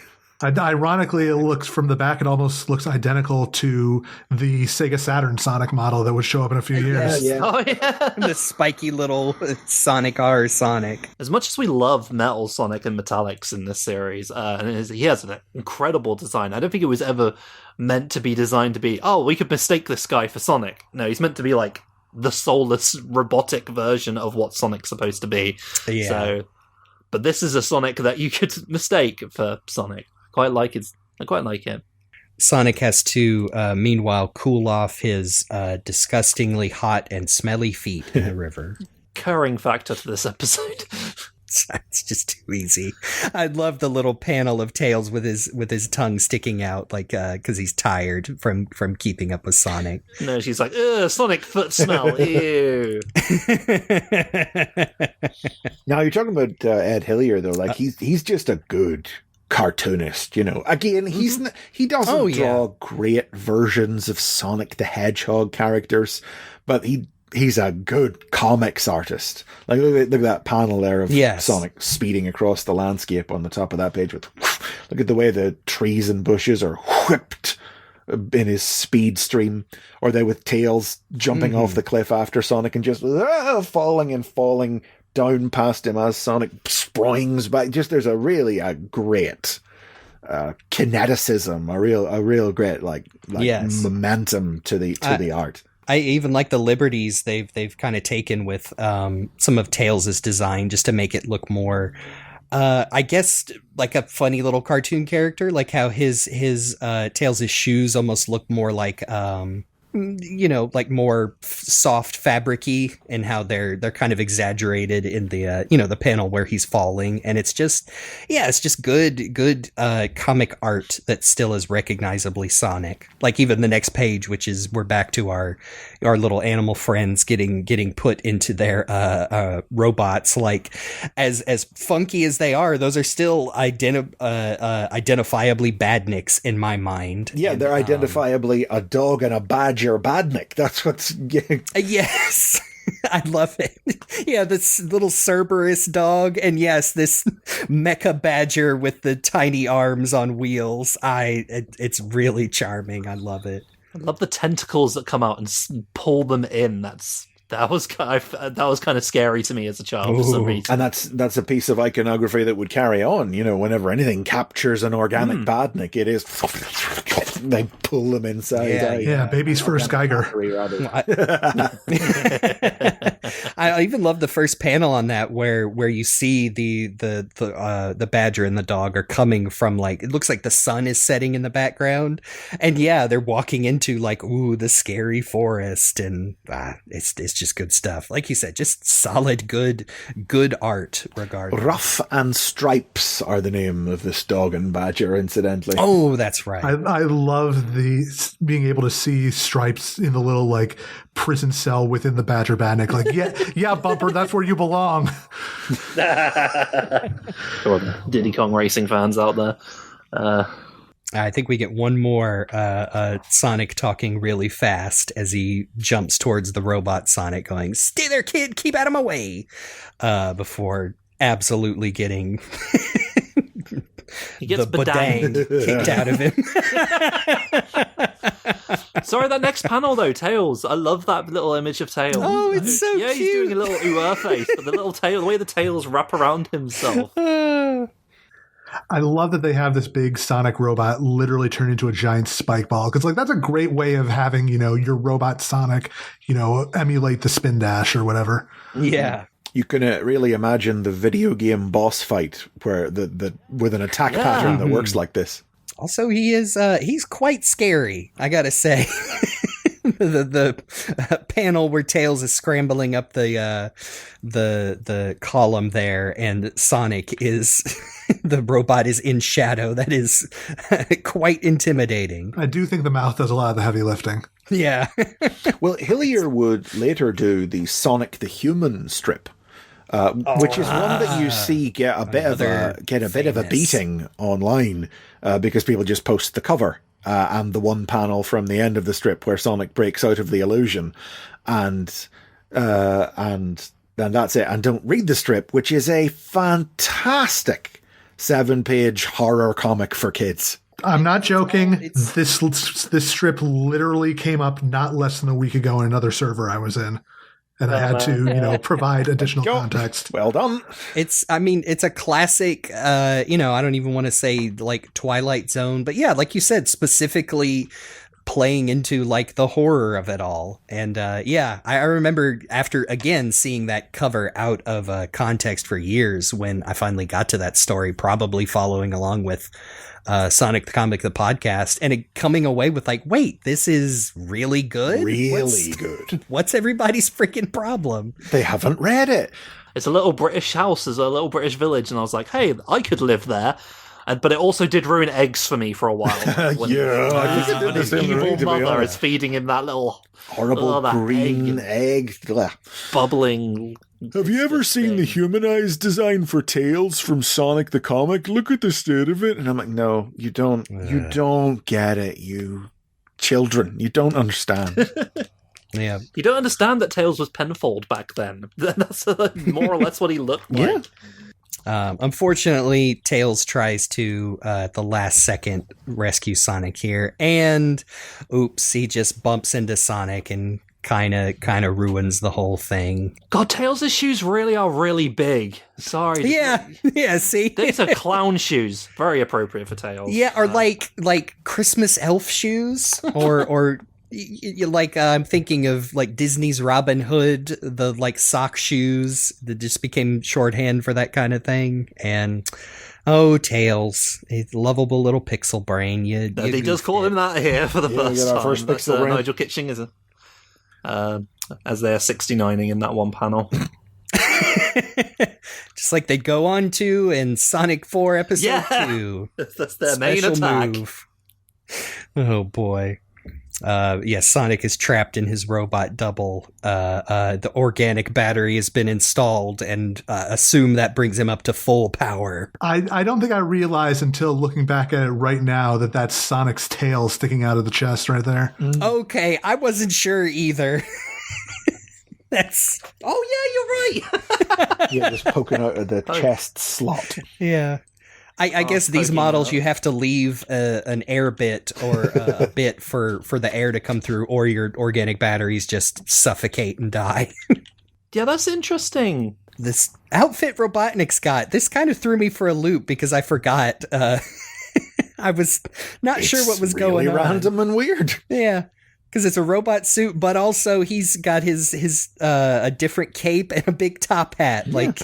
He's like a They're already experimenting ringmaster. and trying to make him look different from the game version of Robotnik at this point. I I don't know what it is about when Nigel gets in control that he's not quite the Robotnik from the games, but I do love this little design with his hat for some reason. It reminds me of like those signs in Spring Stadium in Sonic 3D.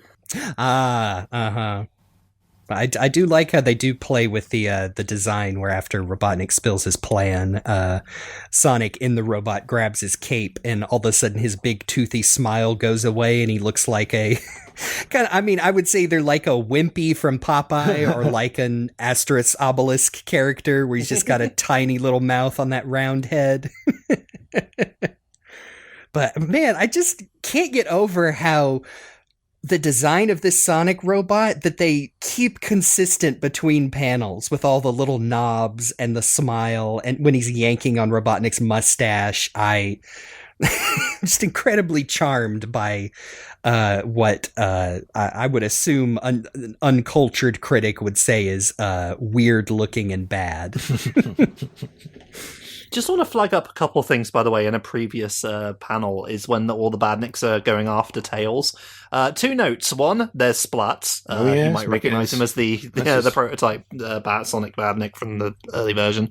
He was in a lot of media at the time because I guess they were just given lots of concept art with him. I was going to say, I think that when we looked at the Bible years ago, the Splats was in like the list of Badniks that they were provided. Yeah, I think so. Yeah, I think he showed up in Archie a few times as well. That's the first thing I want to point out. The other thing I want to point out, and this is just a thing for me, is you'll see Spikes there, the Spring Yard Zone Badnik, with the hermit crab looking thing with the spikes on him, like you to guess. And this is what this and like maybe the sprites of the game led me to have my misapprehension, my misunderstanding of what the character's supposed to look like. Same as mine. For the life of me, for the longest time, I thought his whole front of his body was his face. Yep. Because it looks like he's got a little open mouth. Yep. Yeah, he's got a big open mouth, and I didn't realise that was supposed to be a head and the shell. That was always confusing. He's supposed to be a hermit crab, but yeah. Yeah. But I sort of saw him as a little trapdoor monster. So there's my little artist interpretation. Absolutely 100% what I thought it was until I don't know when, honestly. I thought the little antenna holding up his eyes were little teeth. I just don't know why. I guess it's just early STC probably led me to that misunderstanding. I mean, I think there was a point where I thought that as well, even without having read STC. It's just kind of how the sprite looks. Just like they thought Robotnik had no eyes, I guess. Yeah. So Sonic never truly lost control after being put in the robot and gets Robotnik to release all their friends with a push of his button before he jet boots away. It is kind of an interesting parallel to this is basically what happened in the second strip as well, just with Sonic instead of Tails. Yeah, a little bit. Hey guys, RockTheJake here with just a quick little summary over what I thought about these comics. First of all, I want to say I promise I'm not avoiding our friends of the podcast. It just, life happens. But I look forward to the day where we get to have one or both of you on the podcast and I'm actually there to hang out. So that'd be awesome. Anyway, so Sonic the Comic. Why is Sonic so mean? I'm just kidding. I really enjoyed just all these issues that I read for this episode. I really enjoyed the art style. I really liked how the action was drawn in there. Like, there was some very dynamic poses, dynamic action lines, and it was all very easy to read and to follow. I also thought it was really cool how it incorporated the Sonic Bible lore into this comic in such a straightforward way that really worked. Just a lot of really cool concepts. And one concept that I thought would be cool to see in the game is, I don't think I've ever actually seen a Sonic game where Sonic jumps through a loop-de-loop instead of running the length of it. So it's a small thing, but it made me, think of things and recontextualize some Sonic stuff in a fun way. So I really enjoyed this, and honestly, it makes me want to start reading Sonic the comic more.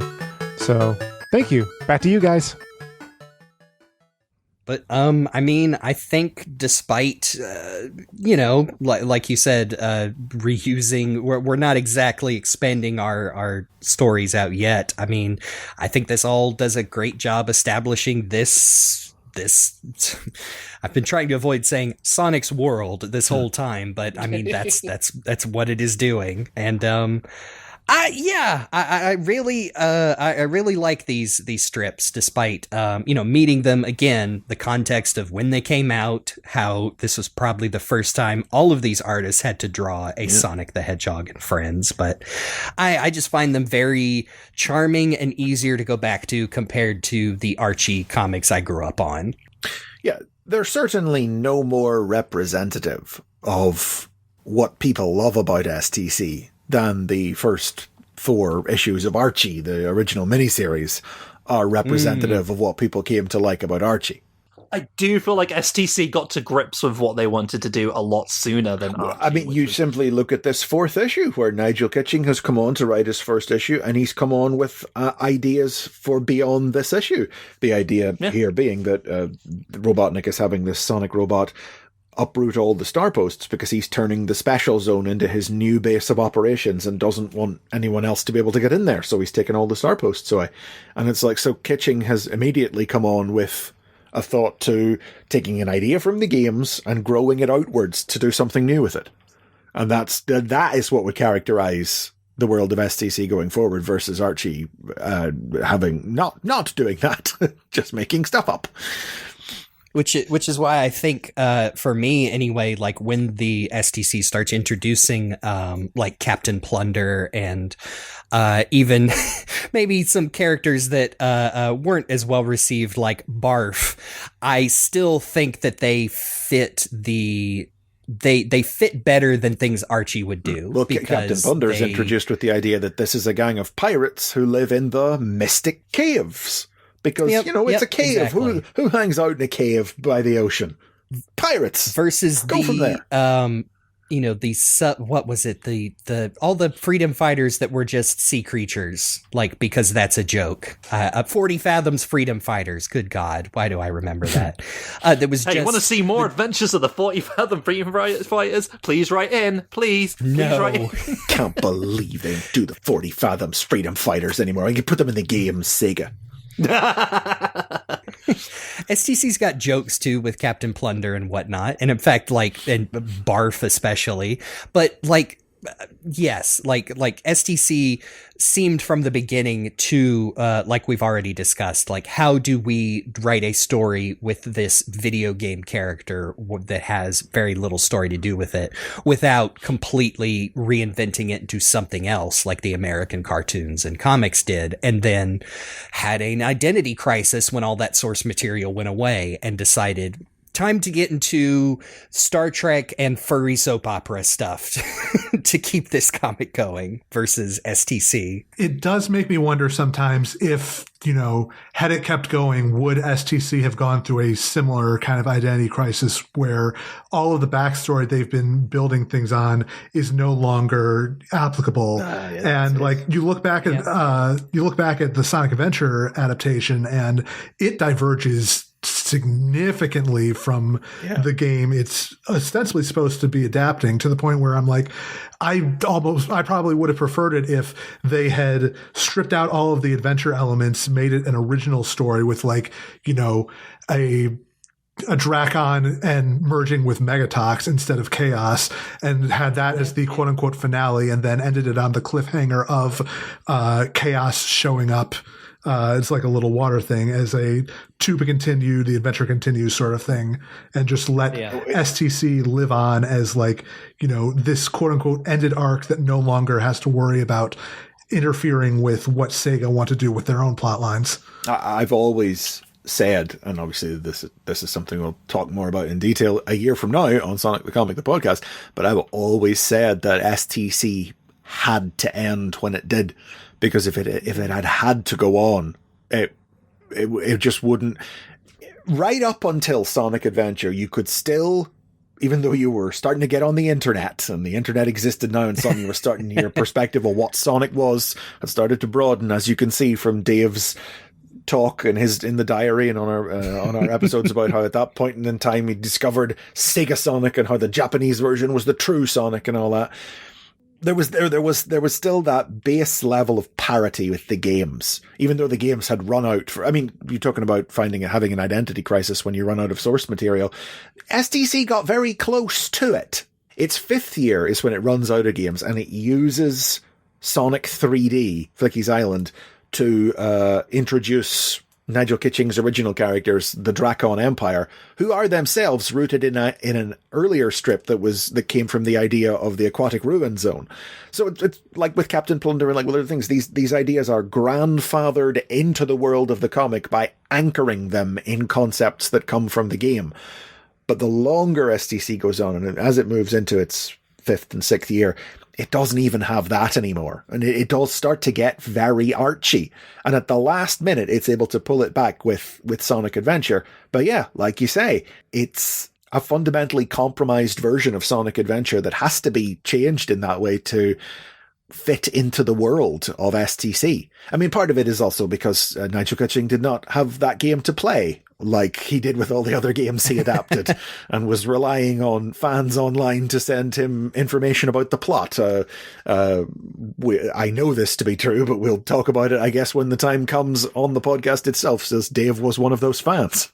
Yeah, I remember that we talked about this when we did the Adventure Adaptations episode, where Archie was doing the same thing, and they only got the plot because, Patrick Spaziante imported a Japanese copy of the game, and they had to kind of work from that, figuring out what the story was, and then edit in English dialogue at the very last minute.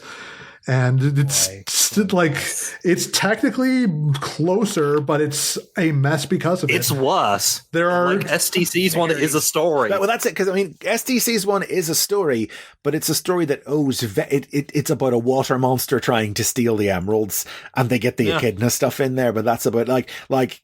Whatever else you'll say about Sonic Adventure and how it changed what narrative meant to Sonic the Hedgehog video games, as the concept of being able to tell stories in video games was so rapidly evolving at that point in time in history. There is a story with an emotional core in Sonic Adventure, and the emotional core of the game is not present in the STC adaptation of the game. And that is a fatal compromise as compared to the level of accuracy and parity that you see in all the other STC adaptations of the games.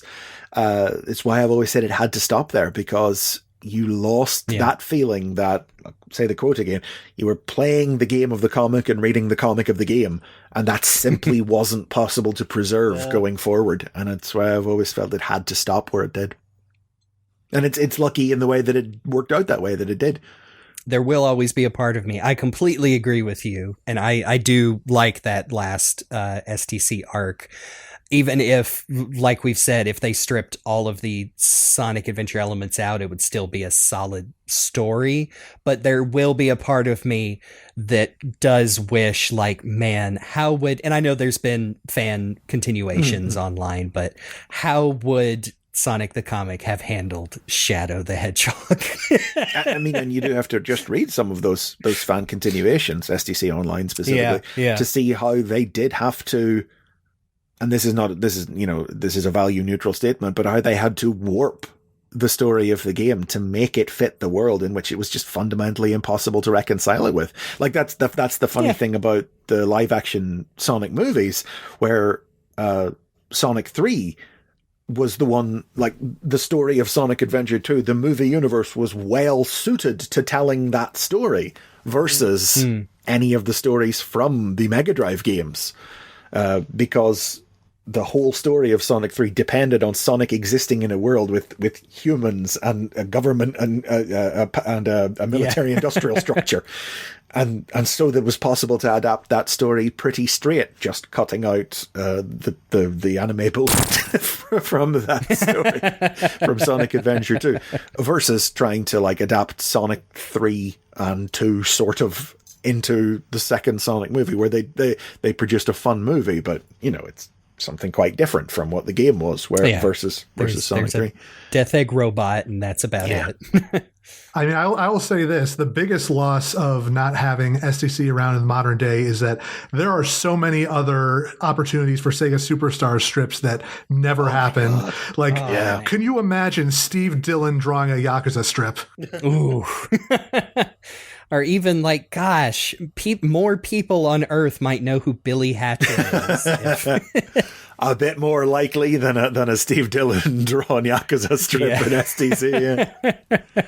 I mean, that's one of the great, sadnesses of STC, obviously, is what it turned into versus what it started out as, Yeah, it's really a shame, even going all the way back to like the Rocket Knight adventures that was, I felt like could have stuck around longer in STC, but I don't know if the writing was on the wall for them or they just couldn't find, like, Sega wasn't making more mascot focused series at the time, or they couldn't find, like, because Rocket Knight was Konami at the time. But yeah, it's kind of disappointing because I feel like even back then it could have not only, the quote unquote free advertising of reminding kids that there's other games out there, but the same opportunities to like create own unique comics following the either loosely laid out stories in those games or like whole other universes. Like I legit think most of the Shinobi stories in STC are just damn good comics. Shinobi's one of the most consistently good ones. Shinobi and Streets of Rage and Kid Chameleon. Echo is good too. You got me thinking about what if they did get a Yakuza strip, and I'm just imagining them acknowledging Kazuma Kiryu's Harage or Yakuza Radar. I kind of would have loved to see, when those games tried to come out over here, we got a very, Grand Theft Auto inspired English dub. Yeah. I would have liked to have seen some 90s, kind of like Streets of Rage, some 90s British writing on the Yakuza games instead. I feel so bad that someone was like, "Oh, Mark Hamill, I loved you in this role," and they show Goro Majime. It's like, I have no idea who that is. Oh, of course not. Would not expect him to. I'm sorry. No, of course not. It's fun at the time, but yeah, those don't hold up that well. Hey, but Bill Farmer's still playing Makoto Date, and he's just as good now as he was back then. Man, that is the standout, isn't it? Got that video of him saying, "Hey there, Kiryu," in his goofy voice is the greatest thing. Hey, Kiryu, how are you? Knowing where the comic goes from here, I think that, again, like we've been saying, I wouldn't recommend these to somebody who is wanting to get into STC because these are not the high points. These are not even the midpoints, arguably.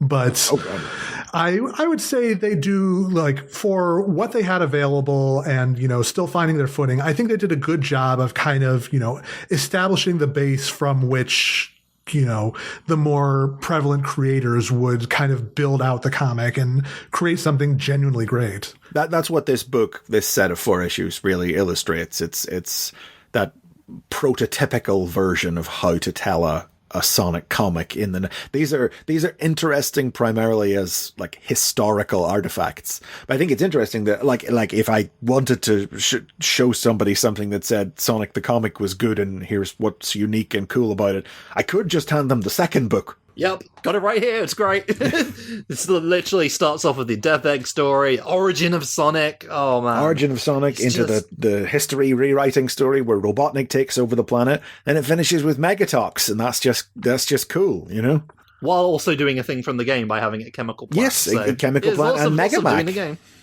Yeah, like from the games. Yeah, like, I'm curious for you, Chris, what was it like going back to these while now approaching the end of Sonic the Comics run after years of doing your podcast? What was it like? I mean, I'm so Sonic'd out these days, just read Sonic comics all the time. But I think, actually, I think it is interesting to go back and read these at this particular point that we're at on the podcast now, where the golden age of the comic is well and truly over, and it is where our podcast will be very close to the point now where the comic is down to 1 original strip and 3 reprints. The real death throes of the comic in its final year. It's on life support now. Yeah. Mm. Particularly in that Nigel Kitching one, there's a curious ambition there where you see somebody just come in and be like, right, I've got ideas. I've got ideas for where I'm going to go with this. And with the knowledge of, where they would then be taken as well. And just to see those early stories again that are still so focused on, it's a pleasant reminder of where it all started. The idea that they really wanted to take the games, the world of the games kids played, and really put it on the comic page, and it worked. I agree that is what stood out most to me. Finally going through Sonic the Comic as an adult and being able to compare it, especially to Archie, and I'm not even going to pick on Ken Penders specifically, because a lot of the writers at the time did the same thing, but it seems like the opposite happened, where writers came onto the Archie book and said, okay, how can I fit this video game, whatever that is, into my Star Trek fan fiction, or how can I change this into what I want it to be, instead of, like you just established, like Nigel Kitching especially, like how can we expand this universe of this very simple video game into something that is still faithful to that, and also is just a complete full world. Like not even saying they sat down and like, okay, we have to create this and this can't contradict this, but just like, no, how do you make an interesting comic out of this while not, basically throwing aside the source material completely? Yeah. And they, with their best ideas, were always about, and most enduring original ideas, were always about finding ways to expand outward concepts from the game. Like the most, one of STC's best known original characters, Short Fuse the Cybernik. That's fundamentally just Bunny Rabbit, but it's, whereas, Bunny starts from the broken perception that Robotnik is somehow turning animals into robots, like literally transmogrifying them into robots. To metal. Yeah. And so Bunny is that version of that, whereas the comic, the STC reflects the game accurate version, where he's just capturing animals inside robot shells.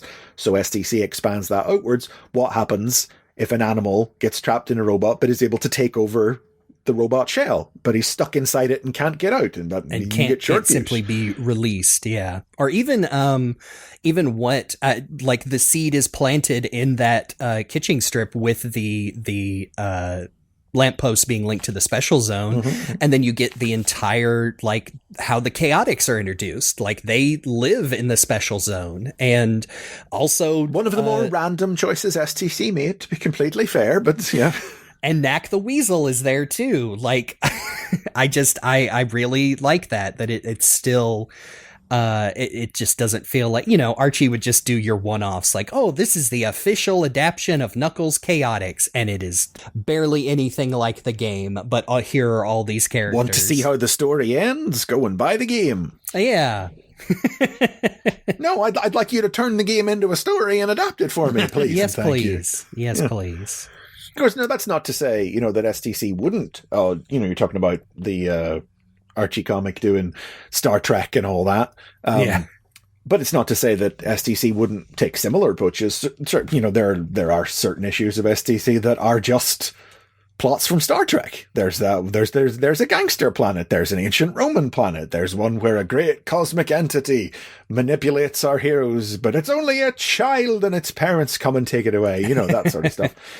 But those tend to be just one-offs.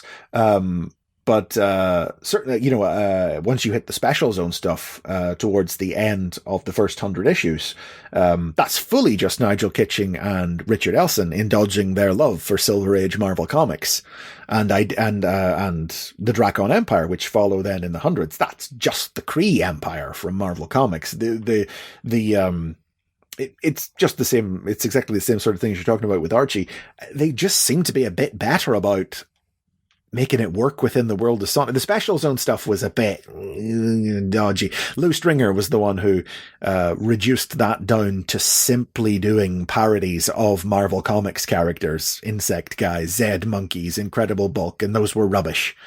It kind of went from the special zone being like, oh, let's deal with this, like, other dimension that is separate from, like, the Green Hill, to, like, well, let's use it as an excuse for, like, oh, here's a city and this is where Porker Lewis had his mysterious previous life. And another weird choice. Yeah.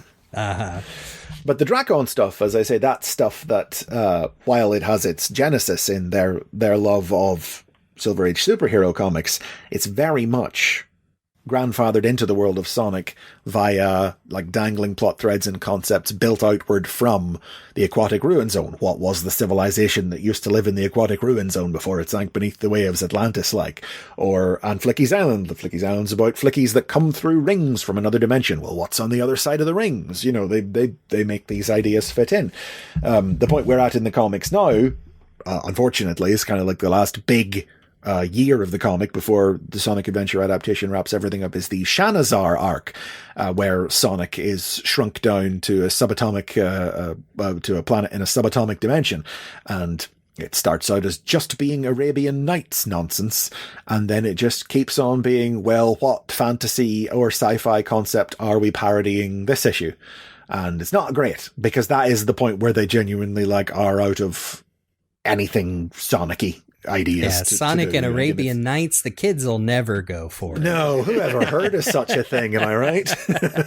I do. I mean, you said it before I could, and I don't want to be dismissive because, I mean, like I said, I am the guy who grew up with Archie Sonic my whole life. But yeah, STC just did those similar concepts better. Like I think almost objectively that they cared about I don't even want to say the word continuity, but just like the tone. Like even when STC starts to have like weirder concepts, like you can still believe this is the same book. Whereas I think if you pluck a random Archie issue from, say, the 20s versus the 70s, I mean, I just think you might as well have just rebooted the book at some point. Yeah. To be fair, there are definitely some STC strips that are a little more removed from that. I immediately think of like Captain Plunder and the Spice Maidens, but you know, sure, yeah.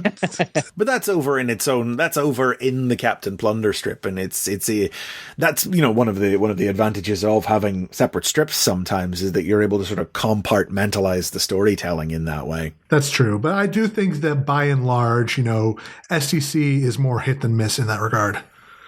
And STC isn't always trying to replace Robotnik like Archie does. This needs to be about my cool villain, who's a mammoth, actually, but also Kingpin. I don't know. I feel like STC was always like, but it is the games, though. And I feel like the closest STC ever got to that was Brutus. Right. And again, you know, when you track it back, like, Brutus is a true version of a Trooper Badnik, and the Trooper Badniks are an outgrowth of the idea of, well, Robotnik's robots have little animals inside of them. Well, what if he made ones that didn't need to have little animals inside them, and they were bigger, tougher, stronger robots? And then it was like, what if there was a boss version of one of those that was a different color? That you track the logic, and it all tracks back to a concept that is evolved out of something from a game. Rules, actually. You know, leads to, I mean, now I think, especially in the modern internet, one of the most famous supersonic stories in STC. But yeah, man, it's just been so cool to revisit something that I did not have access to as a kid and be able to appreciate it now.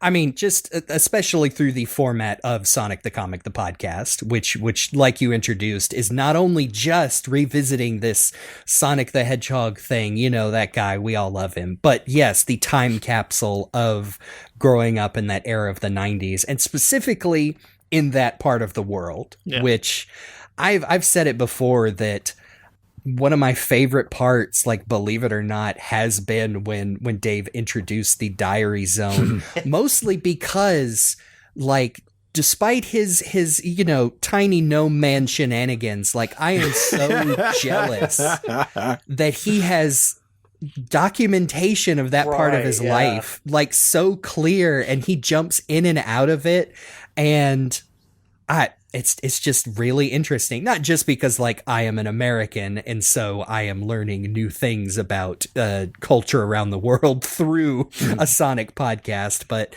yeah, just the fact that he has all that stuff and y'all get to react and remember, and it's I really enjoy that frame. I think simply as a podcast, we're very lucky that he does, because it means that the podcast will be able to survive and be a full and proper episode of a show when we're down to having 7 pages to talk about every fortnight. I look forward to the Diary Zone every time, if not because also you get to actually hear young Dave, because he's recorded himself as well. It's ridiculous, isn't it? Who keeps this stuff, honestly? That even to this day, he occasionally mentions like, oh, I'm pretty sure I've got, a load of data disks somewhere in my parents' house that might have more. Parents' house, that is all that he's got that live on hard drives plugged into his computer now, and I'm not joking. He does genuinely have live hard drives with old emails and everything saved on them. I understand. I don't really understand, but I accept that you've archived it and kept it. I don't know why it's live plugged into your computer now. I love it. And I won't even spoil like the first big revelation of the Diary Zone, because people should go listen to that entire thing. I jumped ahead to what a potential conclusion could have been to that story. I got it completely wrong, but I was so sure I knew what it was because the same thing happened to me once. And you could see him playing into it then. When you go back and listen to it, you realize how much he was playing into my misconception, and realizing that I didn't know what it was turned it into a whole mystery before it was revealed at the end. And I didn't know what was coming. It was great entertainment. and y'all have managed to track down so many, not only people who actually worked on Sonic the Comic, but also people who submitted art or letters, and finding out that we knew them. We knew them in other contexts as well. For me to be flipping through an issue and say, wait a minute, I know somebody with that name. It couldn't be, is it? And it is. Yep. And people writing in their own versions of Speedline's letters to y'all's mailbag. In fact, one of the episodes I've just caught up on was the one where our friend Jez MM wrote in, and it just really touched my heart. Their whole story, and part of it wouldn't have been possible without Sonic the Hedgehog podcasts. And yeah, I guess like Faulerro said, not to kiss y'all's ass, but shit, man, this podcast wouldn't exist without Sonic the Comic, the podcast, for sure. And rekindling, I can at least say, my childlike wonder for Sonic the Hedgehog, and wanting to just talk about it in a with friends, and we can not get into arguments on social media instead. And also in a format that won't get us pulled off of YouTube. Yeah, that too. That's very much been my experience with it. Is I don't know how much credit can be given to the podcast for rekindling or capturing or just causing people to remember STC and think fondly on it again. But I see it'll soon be, in a couple of months, it'll be 6 years the podcast's been running, and I have seen so much more positive content about Fleetway on social media, on the internet, in those 6 years than I ever did before. I ever saw before that was people tearing it down, the same 4 panels out of context. And I didn't like talking about the comic because it invariably resulted into that. And I got very genuinely angry and defensive. And I didn't like who I was when I talked about the comic, because that's what the conversations invariably became and what it turned me into. And that sucks, not being able to talk about a thing that really meant an awful lot to you. Because so many other people in other places around the world of the wrong age just didn't get it. And that's why I'm so grateful that we were able to even make the podcast in the first place, to give us a place ourselves, just the two of us, to just talk about it and remember that it was in fact good, actually. And not just that it was good, but to place it in time so precisely and remember why it was good, where it was good, how it was good, and what it meant, and the emotions associated with it back then, and to see that resonate with audiences, whether they read it back then or not, whether they've never read it before, whether they even care about Sonic. We've got listeners who don't care about Sonic, but they like the podcast. And it's been, I've been thinking recently, I'm not sure what I'm going to do with myself whenever we're not. There's only about a year left in the podcast. The comic runs to 7 years before it goes full reprint. Sonic the podcast will be over summer 2026. It'll be ended then, and I'll have weekends free again. I don't know what I'm going to do with myself. You're going to have to start talking about Transformers all the time. God, I know. No, you couldn't find anybody who would want to do that. God, no. No, you talking about that, it does provide that important context that is kind of the crucial thing that helps people to reanalyze STC and kind of rethink their own opinions on it, because it's the difference between having somebody actually tell you these things, provide you this context, versus just reading it as facts on a wiki page or whatever. Yeah. Oh boy, yeah. I mean, yeah, for me, like, I did grow up with this, so it's nice to have, like, it changed now. The conversation has changed. I've physically saw it, because there was a while where I was like saying to myself, oh yeah, I know Fleetway, Sonic was a bit of a dick in it, I get it. I mean, I liked it when I was a kid, but whatever, it's fine, you can say what you want about it. But no, I'm listening to STCTP and I'm just like, no, actually, yeah, it rules. Hold on a minute. I get Dave Ballmer about it. It rules completely. It's not just that it was good. Yeah. It's that it mattered. Yeah, that's like even more important. People will just like dismiss it like, oh, you know, the Fleetway Sonic, the weird one that's all over there in Europe. You mean one of the biggest, most successful, most popular kids' comics of the mid-90s? Is that what you mean? Is that what you're referring to when you say the weird one? Yeah, get bent. Like, no, it mattered. It was an important... It was a, you know, I've got the issues here in my hands versus the book or whatever, but it was a deluxe presentation with nice stock paper, glossy paper. It was important and it mattered. And I'm happy that if the podcast has been able to convince anybody of that, that's what I'm most happy about, is to understand that it mattered. I know we've given the kids in general a lot of guff, but I mean, I do really appreciate it. Even something that is as incomprehensible to me as putting STC Supersonic in Friday Night Funkin'. I'm glad that that's out there, that kids are at least learning about it, or, you know, also learning that, hey, you know what is a better character trait for Amy, instead of being lovesick over Sonic all the time, being a lesbian with a green canary. I'm glad that is now in the modern consciousness. Are catching up to what STC was doing 25 years ago and trying to transition Amy past that finally. Yep. Yeah, I know, but now she's not a character anymore. What is she without her love for Sonic, people are saying? Kind of a problem, right? You know? Right. Well, she can tell the future. That's her thing now. But you are right, because I feel like in many ways there are aspects of STC we're seeing in current Sonic media, and I don't mean like literally like Sonic not making references to it. Yeah, but there are aspects from the games thing, because now they've got all these games that they can pull from, and boy howdy are they pulling from as much of them as possible now to make up a whole, and trying their best, God bless them, to make a consistent world for Sonic, when Sonic is like the least consistent one of the least consistent franchises I know, where every game feels like its own world sometimes. But they are, by golly, they are trying to make it this sort of like universal experience and pulling things from Sonic, and not just being like, fuck it, no, I want my guy in this, my guy who's the coolest one. It's now they are making a Sonic comic again, I think.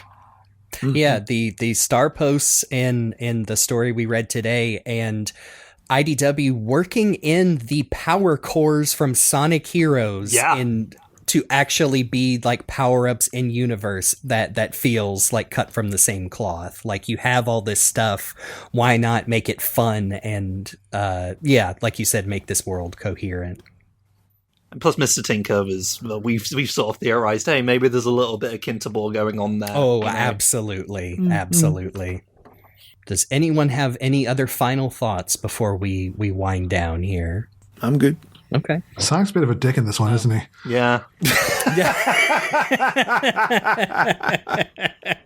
don't know if anybody's really said that before, but I felt like it needed to be said. About STC Sonic? I don't think so. I don't think we've really dug into Sonic's bad attitude. You know what? Let's go for another couple hours on that. No. You know, one thing I will say, just before, I know we're kidding around, but like, obviously those big 4 panels that get posted around, like, out of context, and it's like, some of them are genuinely devoid of context, where it's like, there's the one from Metamorphia where Sonic snaps that I'll always think of you as a whinging two-tailed dimwit, and it's like, okay, well, you're missing the surrounding panels that illustrate Sonic is actively angry in this scenario and is taking out his anger on his friends misplacedly. That's the point of the story. Congratulations, you misrepresented that. But the one I can't get over is the one from Enter Knuckles, where he's looking at one of the big sculpted arrow-spitting faces from the Marvel Zone. And It's my favorite. I don't like the look of that face, says Tails. And Sonic says, I don't much like the look of your face, but you don't hear me complaining, do you? Mugging at the camera with his arms out. Just It's banter. It's just banter, Smith. They don't get it. They don't get it. It's just jokes. Yes, I 100% agree. And that's another valuable service provided by Sonic the Comic, the podcast. Media And then, I mean, literacy. you literally get like the complete come to a head, like full circle of Sonic's quote unquote dickishness with the story of Porker Lewis moving to the floating island, which is also pointed out brilliantly on Sonic the Comic, the podcast, which is a podcast you should listen to if you like Sonic, you like comics, or you like Sonic the Comic. Thank you again, Chris, for finally making it on our podcast, and I hope getting to talk about something that wasn't one of the sillier parts of the Sonic franchise. We kept it safe for you, I think. Thanks very much for having me on, guys. It has been quite a lot of fun to go back and look at these first couple of issues again, because I didn't have these physical issues when we did the podcast, these early episodes of the podcast originally. So it's nice to have cause to get these ones out and look at them in person, properly for the first time, really. Well, is there anything else besides that you would like to plug at the end here? Well, I'll replug Sonic the Comic, the podcast. stctp.zone comes out every 2 weeks, issue by issue, look through of Sonic the Comic. We are, as I said, nearly 6 years in, 1 year left to go. Come on and listen to it. Why don't you? Come on, listen to it. Start at the beginning if you want. We've literally moved our release schedule to avoid interfering with yours. Yeah, to come out on the other It weeks. keeps happening. We keep sliding it around just to make sure. Well, we're still technically a little behind. Dave had a big house move last year. Right. So before that, we were like in real-time sync with when the issues came out. So our Christmas issue would come out at Christmas and our Halloween issue would come out at Christmas. And we're a little behind, only like a couple of weeks. But now that we're very close to when the comic comes down to one strip, we think we're going to be able to catch up. So we might be able to, there might just be some weeks where you've got double the Sonic content with A Hill Is Always Greener and a Sonic the Comic, the podcast out at the same time. We're hoping anyway. I'm not writing any checks Dave can't cash here, but we're hoping. For me personally, solo, you can also check me out on YouTube, where I do a series called Transformers The Basics.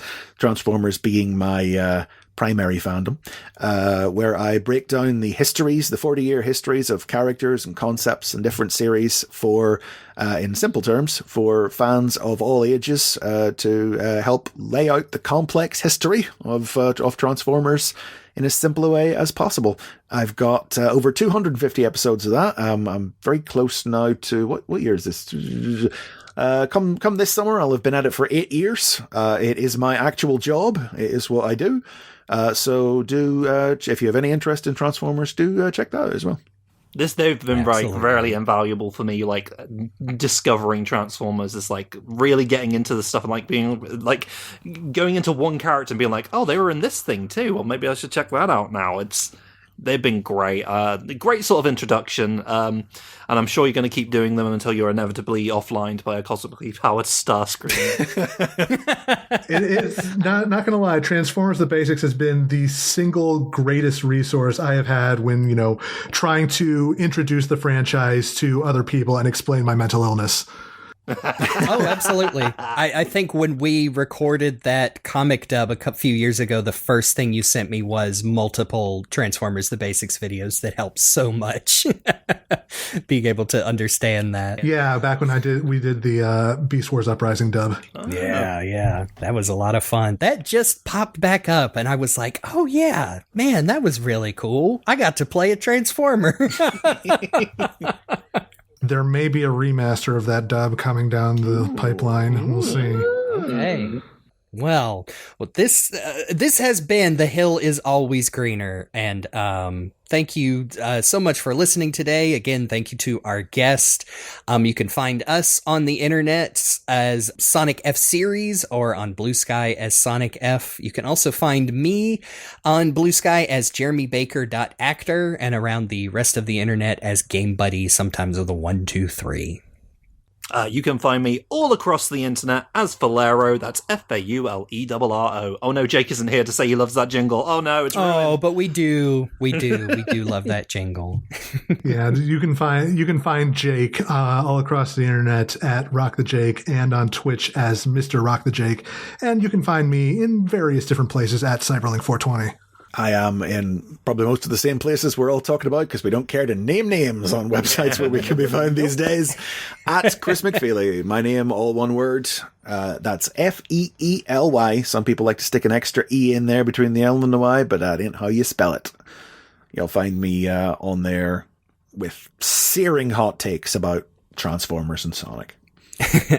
And a special thanks, as always, to Amy Waters, the comic, the band. Just kidding. Just Amy Waters for the use of our theme song from the album Gotta Go Slow. You can check out more of her wonderful work on YouTube and Bandcamp.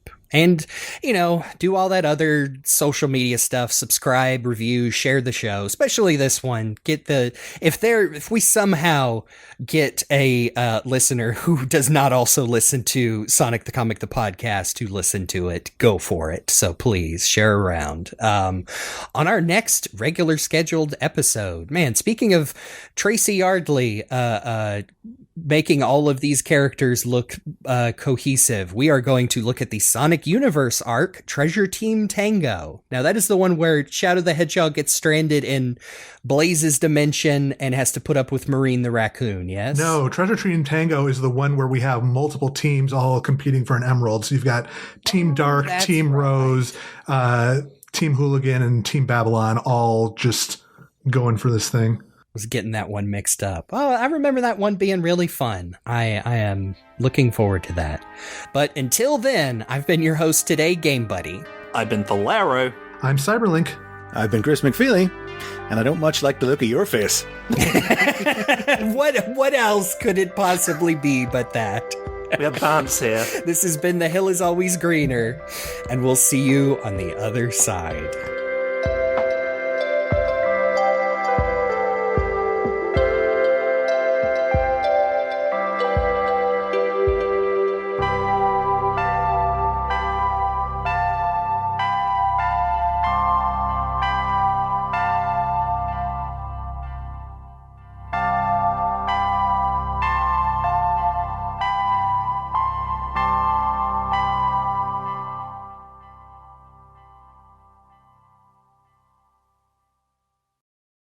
I always thought that Chris McFeely was a bit of a dick in the comics. Yeah, I just really his characterization doesn't gel. It's just bandsmith! my modern interpretation of McFeely. When they gave him the green eyes. It was classic McFeely before he got on social media and they let him talk. He doesn't even look anything like the fossil fuel attendant. No, that's one for the dedicated.